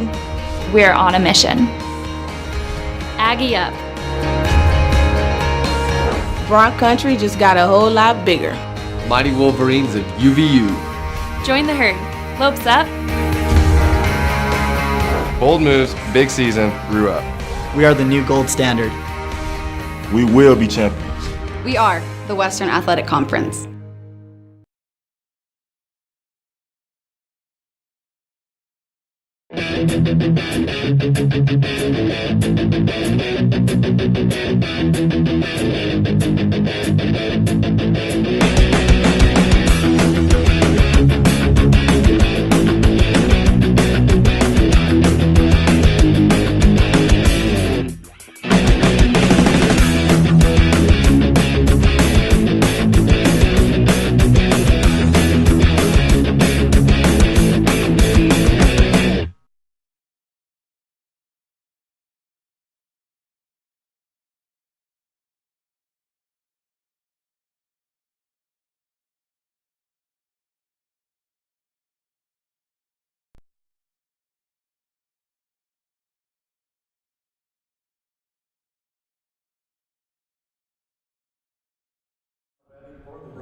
Welcome back out to Cubs Park. Jonah Goldberg riding with you. Bottom of the 8th. Runners at first and second with 1 out. Ryan Evans is out. Left-hander Tori Ulibarri is in. Shane Ammon, the batter, he's 0 for 4. Utah Valley trying to take advantage of a lefty-on-lefty matchup. Ammon 7 for 30 against lefties this season. And first pitch, a strike.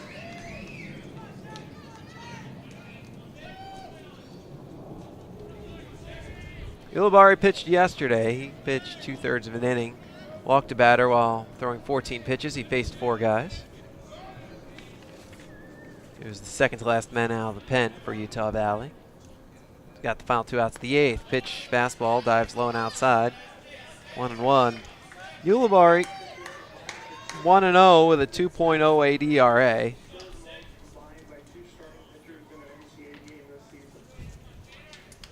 16 relief appearances, 13 innings, 14 hits.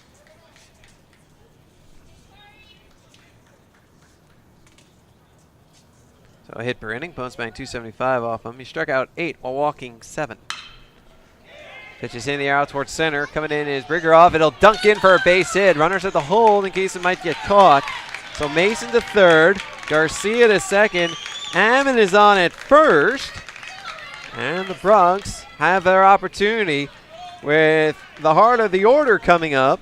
The base is loaded, one out, and the tying run is at the plate in the form of Brian Ramirez. And now batting for Pan American, second baseman number 1, Brian Ramirez.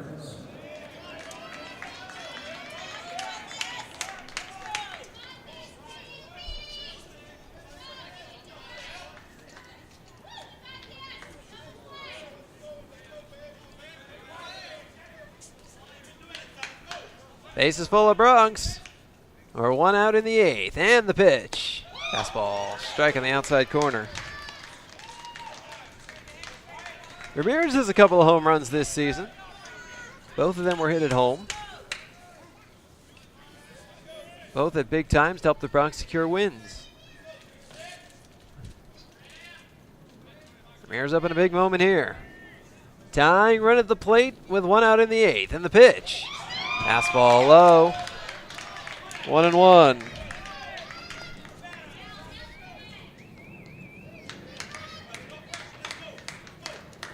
Ramirez .279 against lefties, 3 points higher than he is against righties, so it's about even money for him.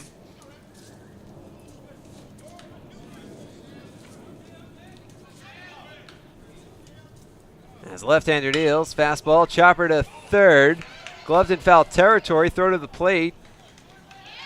Making sure they're calling it foul. They are.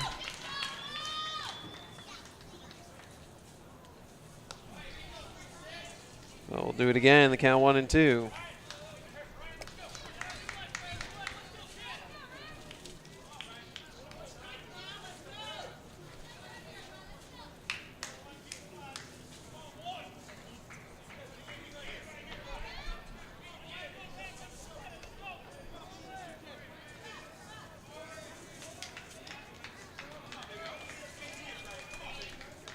Runner at third, Mason. Runner at second, Garcia. Runner at first, Ammon. Great speed on the base paths.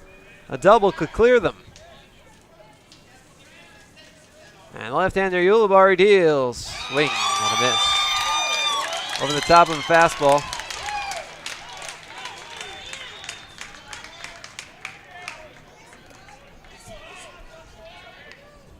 Two-way in the 8th. Well, here's Alex Howe. He leads the Bronx in pretty much every offensive category. He's among the WAC leaders and the nation leaders as well. 1 for 3, a double and a walk today. He is the tying run at the plate. 5 home runs this season, leads the team.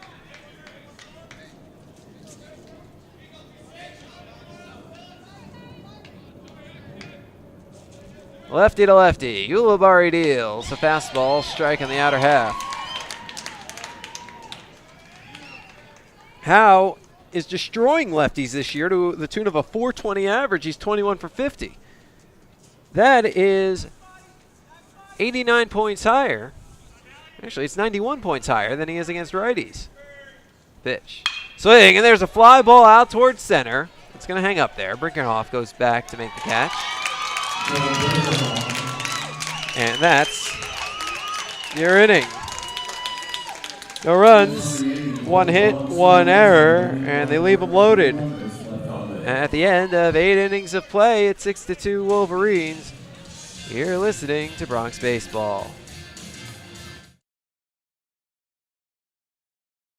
They are the dreamers and the promise of the future.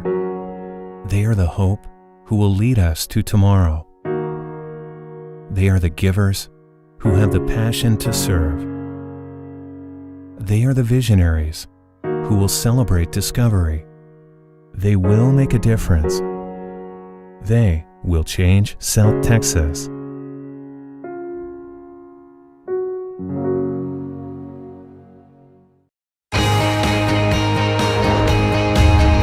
Brave and bold, silver and gold. We're on a mission. Aggie up. Bronx country just got a whole lot bigger. Mighty Wolverines of UVU.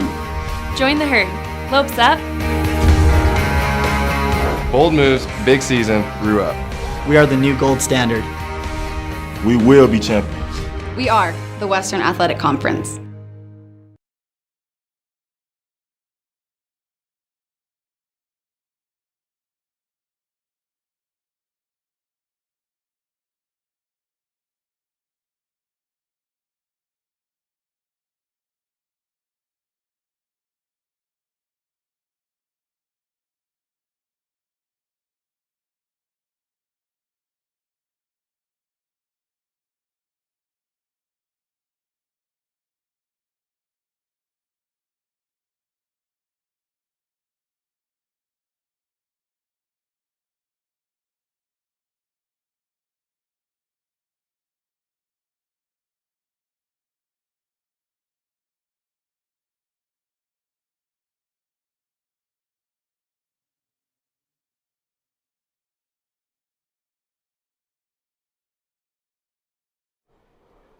Welcome back out to Cubs Park. Jonah Goldberg riding with you.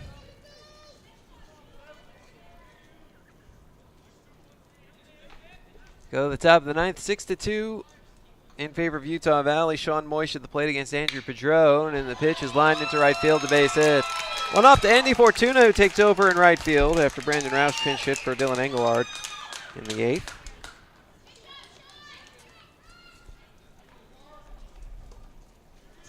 And now batting for the Wolverines for the age, number 21. Then we have Mark Kruger, who's 3 for 4. A couple of singles, a double, and an RBI and a run scored.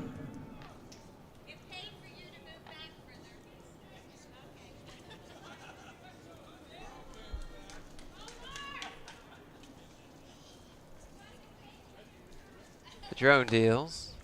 Fastball strike in the outside corner.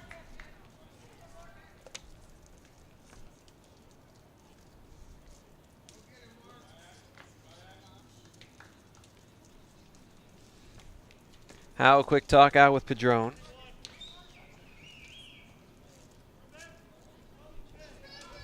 Bronx in the bottom of the ninth will have Morales, Garcia, and Cordone due up. Shame by reach. Fortuna would bat. Bronx certainly hope a few people reach. They're down 4. Pitch line drive center field coming on Mason. He dives and it gets past him and it's going to roll all the way to the wall. Fortuna's tracking it down the warning track while Moish rounds third to score. Rounding third and heading home is Kruger. The throw is not in time. 8-2 Utah Valley.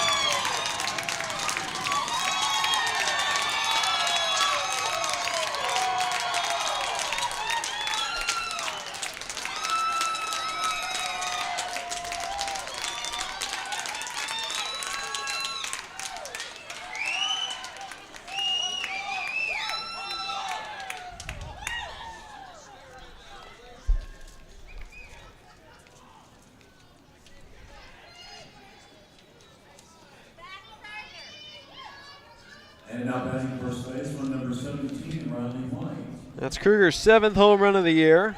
I'm guessing his first inside the Parker. Here's Riley White, who's 1 for 4 with a single. And he swings and lifts a fly ball out towards right center. Fortuna do his right to make the catch. One away. Well, now the Bronx trail 8-2. Bring up the center fielder, number 12, Craig Brewer. And they've got 3 outs left with which to try and rally against Utah Valley.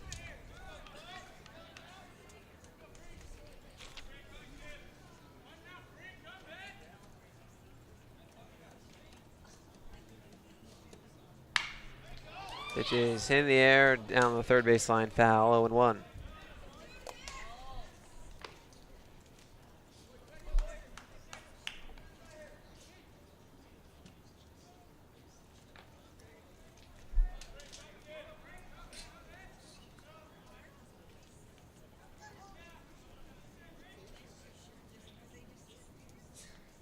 The pitch is lined into left field. That's a base hit. On one hop to Ammon. Throws it in. That's the hit by Mark Kruger, has been rolled and inside the ballpark home run.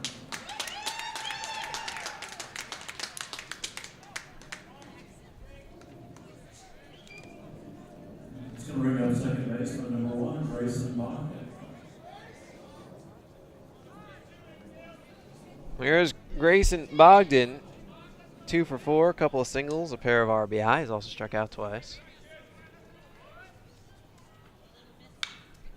Pitch is popped up, straight back, and that's going to head to the seats. Or actually, lands in the Utah Valley dugout because got a stairway. It would have been in the seats if it was a few feet to the left anyway. Counts 0-1.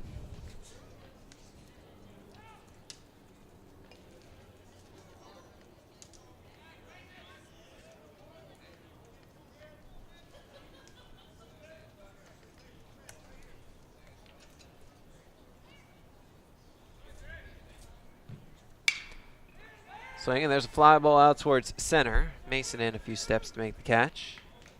Evan Mason. 2 away. And we got Bo Callis. He's 0 for 4. Fly out, ground out, pair of strikeouts. And they'll bring up third baseman number 4, Bo Callis. One of 2 Wolverines who hasn't reached base yet, him and Seth Rainier.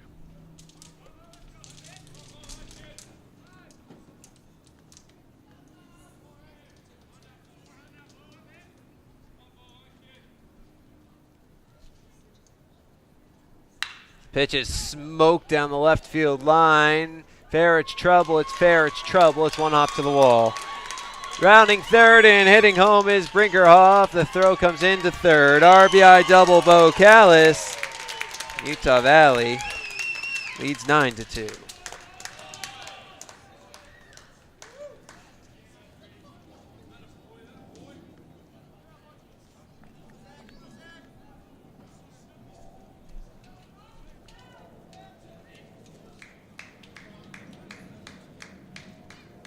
Now batting for Utah Mountain, the shortstop number 2, Zach Slesk.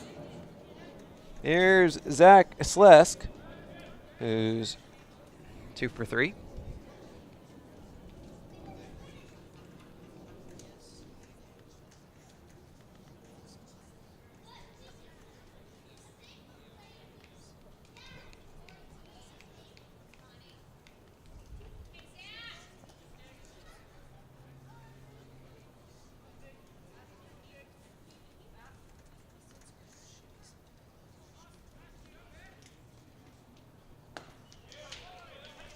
Pitch, fastball striking the knees.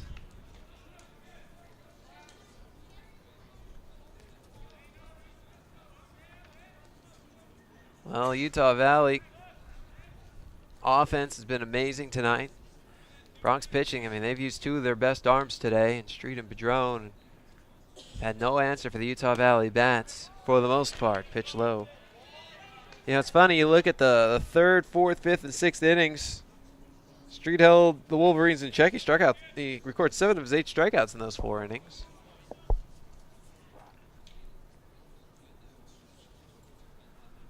But, you know, those foul balls just added up, and Street got tired. I would think that's what happened. Pitch outside, 2-1. You know, like we tell you, he's thrown 140, 150 pitches before, but in 9 innings. This was in 6 2/3, and it took a toll, and he was in the sun the entire game, and it added up. And then here is Andrew Padron, pitch foul back, 2-2. You know, he's been really reliable out of the bullpen, but he's given up some runs too. And right now, Utah Valley's bats red hot. I mean, they rallied back from an 8-1 deficit yesterday to win 11-10, came in with a lot of momentum, and they've carried that momentum over. It's a hard thing to do. Momentum's only as good as your next day's starting pitcher, and Ryan Evans was fantastic. He walked on eggshells throughout the game, but he kept the Bronx off the board, and that's what matters. That's all that matters.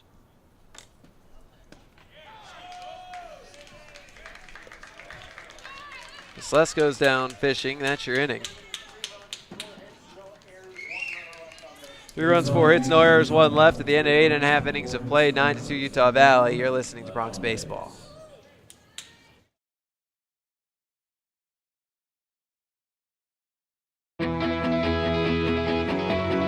Here, we understand how a team is the result of being part of something larger than yourself.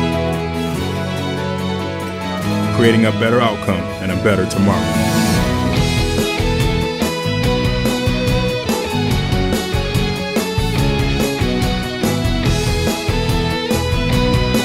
Doctors Hospital Renaissance is proud to support the University of Texas Pan American Bronx. Dr. Pena, does LASIK surgery work? LASIK surgery is America's most frequently performed elective procedure. In fact, I've helped thousands of patients see better. Dr. Pena. Call me Raulito. Thousands and thousands. Raulito, are you sure? Is that thing on? Yes. Follow me. I had to put him somewhere. It's a big project. That's a lot of successful operations. Call Dr. Raulito Pena at 661-UC. The phone keeps ringing. Gotta make room.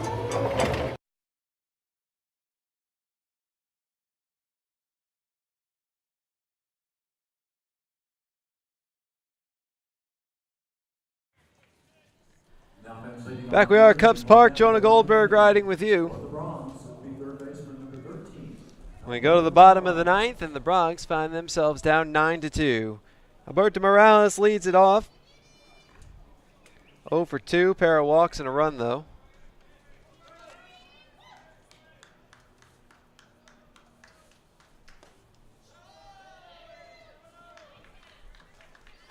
And the first pitch, a ball.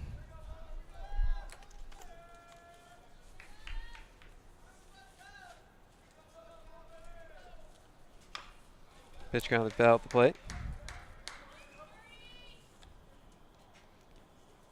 Count 1-1 on Morales.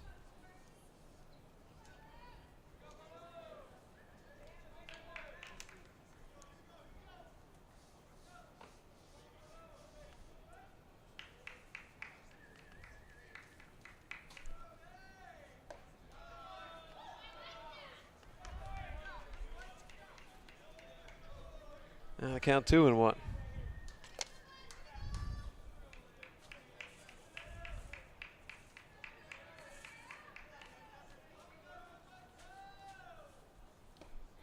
Big rip and a miss, 2-2 on Morales. Still Tori Ulibarri, the line on Evans complete, 7 1/3, 2 runs, 6 hits, 6 walks, 2 strikeouts. 129 pitches, 70 strikes in line for the win, would improve to 5-5.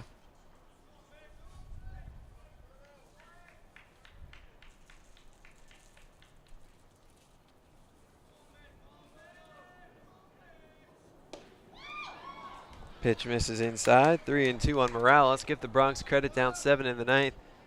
They're still taking every at-bat seriously. What you got to do?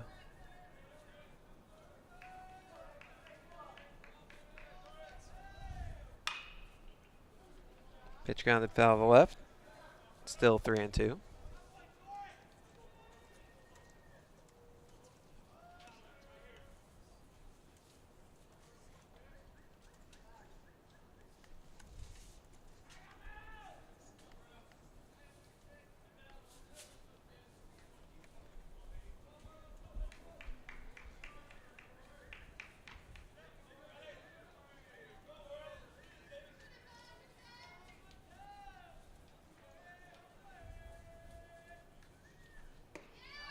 Fastball misses inside, ball 4. He walked him. So Morales 3 walks today. He's been on base 4 times thanks to a fielder's choice.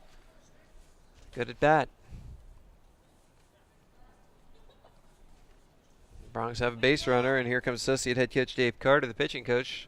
Talk with Olabari. There is action in the Utah Valley bullpen. I can't see who's up.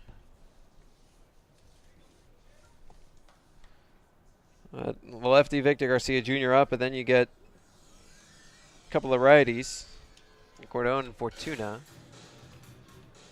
So this could be the last batter for Ulibarri. Games are never over, and nobody knows that better than Utah Valley. 2 of their last 3 games, they've come back from incredible deficits to shock opponents with big innings. Down 7-0 to Grand Canyon last Saturday, and then 8-1 to New Mexico State yesterday. Came back to win both games.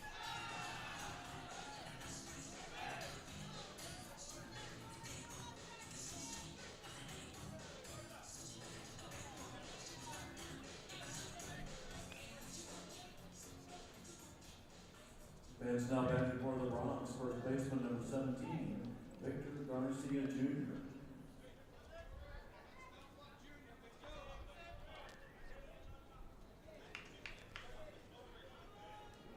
Well, here is Victor Garcia Jr. and first pitch misses outside. Garcia is 2 for 3 with a walk and an RBI. He's had himself a nice game.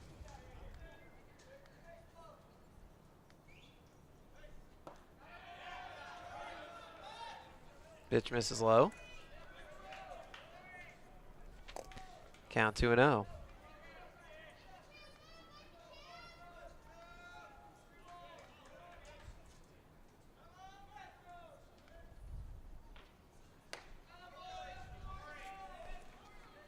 And now it's 3-0 as Lobari misses again.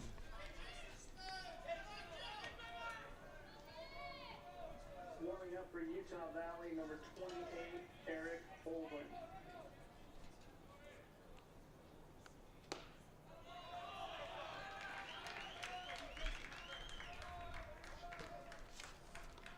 Pitch misses, ball 4, back-to-back walks to open up the 9th. Here's Edgar Cordone, 1 for 4, but he will not be facing Lobari. Check that. Pinch hitter is Jonathan Garza, and he will we'll let you know who he's batting against when we return. Bronx down 9-2, nobody out, 2 on, bottom of the 9th. You're listening to Bronx Baseball.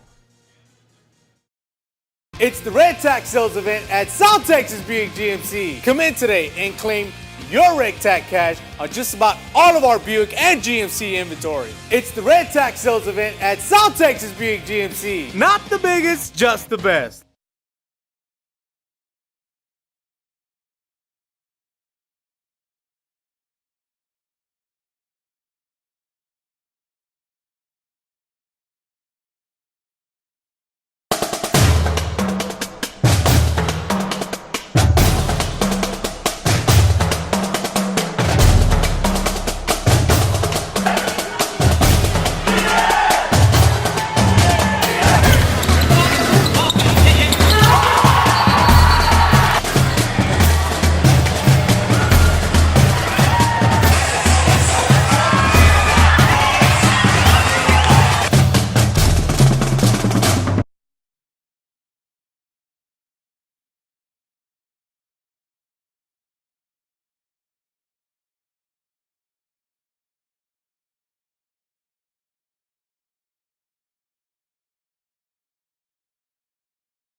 They are the dreamers and the promise of the future. They are the hope who will lead us to tomorrow. They are the givers who have the passion to serve. They are the visionaries who will celebrate discovery. They will make a difference. They will change South Texas.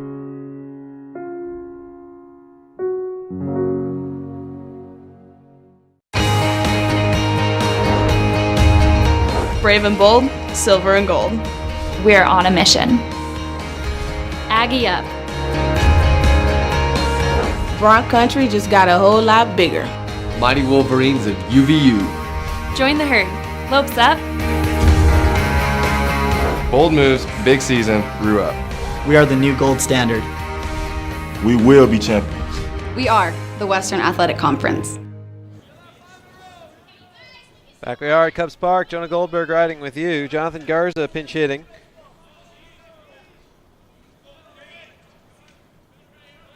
Here with nobody out in the bottom of the 9th, the Bronx have Alberto Morales at second, Victor Garcia Jr. at first. And Garza shows bunt, pulls back, takes a strike. Garza this season is 3 for 12 with an RBI and 2 runs scored. He's dealing with right-hander Eric Olguin.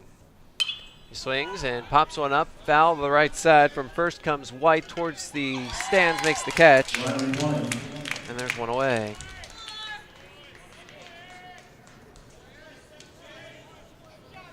I'll bring up Andy Fortuna. It's his first bat of the game. Fortuna came on for defense in the top of the inning. He is 7 for 42 this season with a homer and 8 RBI. You may remember that home run. It was the walk-off job in the final home game. That was against Sacramento State, against WAC second team reliever Suter McLaughlin.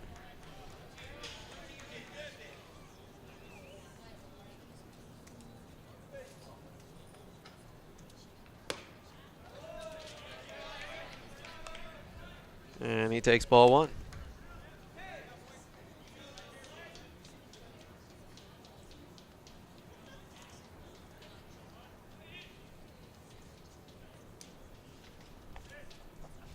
Olguin deals. Fastball down the middle for a strike. It's 1-1.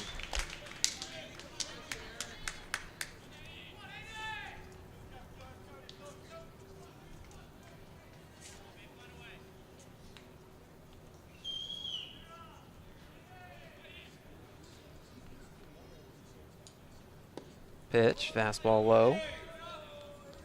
And the count 2-1.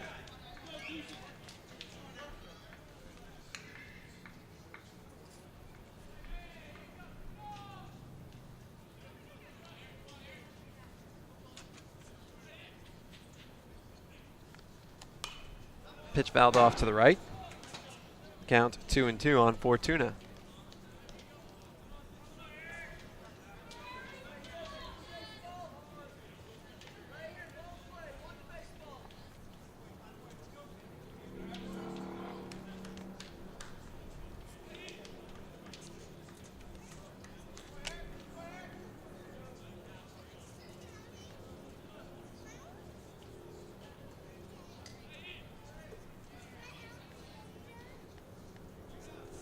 Right-hander deals. Fastball misses low. And the count goes full at 3-2.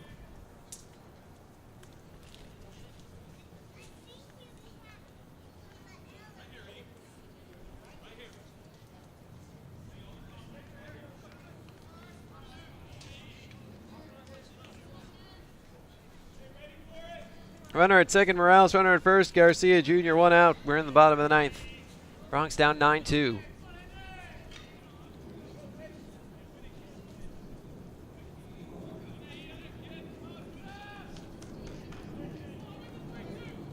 As Olguin kicks and deals. Swing and a miss, blew a high fastball by him. And the Bronx is down to their final out. Bring up Evan Mason, who is 0 for 3 with a walk. Bring up center fielder number 5, Evan Mason.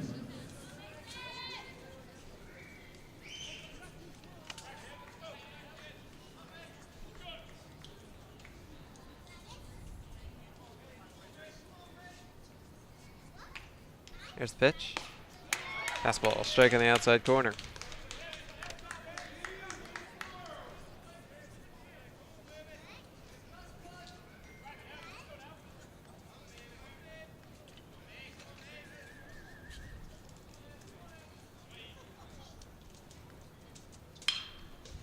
Pitch is sliced towards short, caught, or no, not caught, trapped by a diving Slesk. Infield single for Mason. So Morales to third, Garcia to second, Mason's aboard. Bases loaded, 2 outs in the bottom of the ninth for Jesus Garcia, who is 1 for 4. Bronx just need to keep the hit parade coming.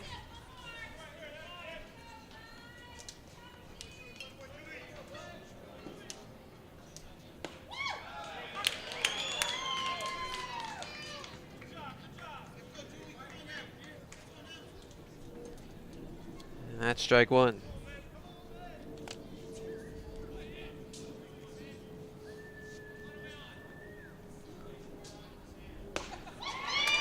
Strike two, fastball.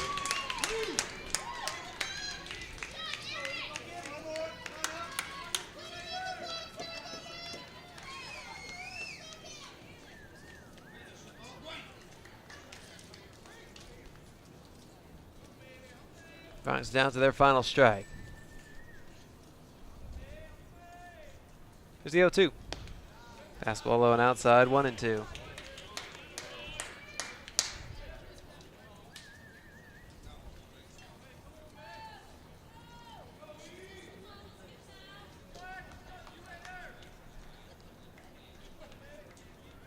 Olguin looks for the sign. Bases loaded, 2 outs. Bottom of the 9th. Bronx down 7.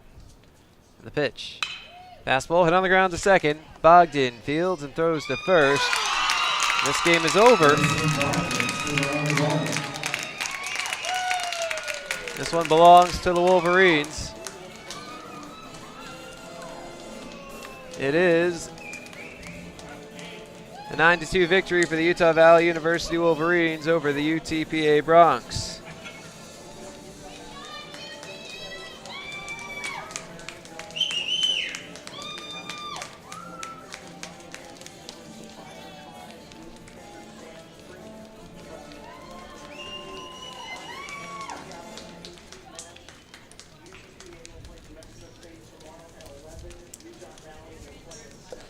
Win goes to Ryan Evans, 5 and 5, 7 1/3 innings, 2 runs, 6 hits, 6 walks, 2 strikeouts. The loss goes to Sam Street, 12 and 2, 6 2/3, 6 runs, 12 hits, 2 walks, 8 batsmen, 8 strikeouts.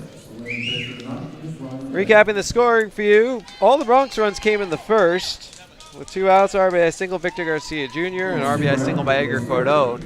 Utah Valley piled on the runs, 2 in the first. On a bases loaded 9-pitch walk by Craig Brinkerhoff and an infield single by Grayson Bogdan. 2 in the second. RBI double Kate Andrus, 2-out RBI single Mark Kruger. 2 in the 7th. RBI double Craig Brinkerhoff. This is also with 2 outs. RBI single Grayson Bogdan. And then in the 9th, inside the park 2-run homer by Mark Kruger and a 2-run, or just a regular RBI double by Bo Callis. 9-2 Wolverines, your final score. Wolverines 9 runs, 17 hits, 3 errors. They left 9. The Bronx 2 runs, 8 hits, no errors. They left 16. Time of the game, 3 hours and 18 minutes. We have not yet received an attendance figure. Well, the Bronx now face elimination, and they're going to start it off with an elimination game tomorrow at 11 a.m. our time, so 1 p.m. Central Time, against 6th-seeded New Mexico State. If the Bronx win that game, then immediately afterwards, 45 minutes to an hour later, depending on how much time there is between games, they won't start it any earlier than 5 Central Time.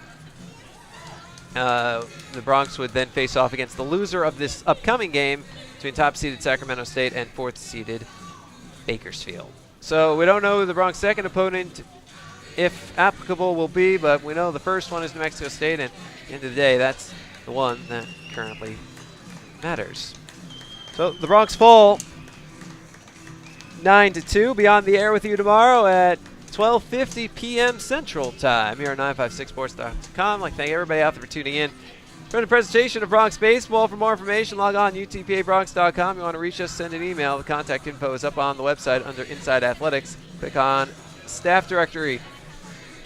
But for now, for Jack Falla, wherever you are, this is Jonah Goldberg saying goodnight from Cubs Park. Bronx fall 9-2.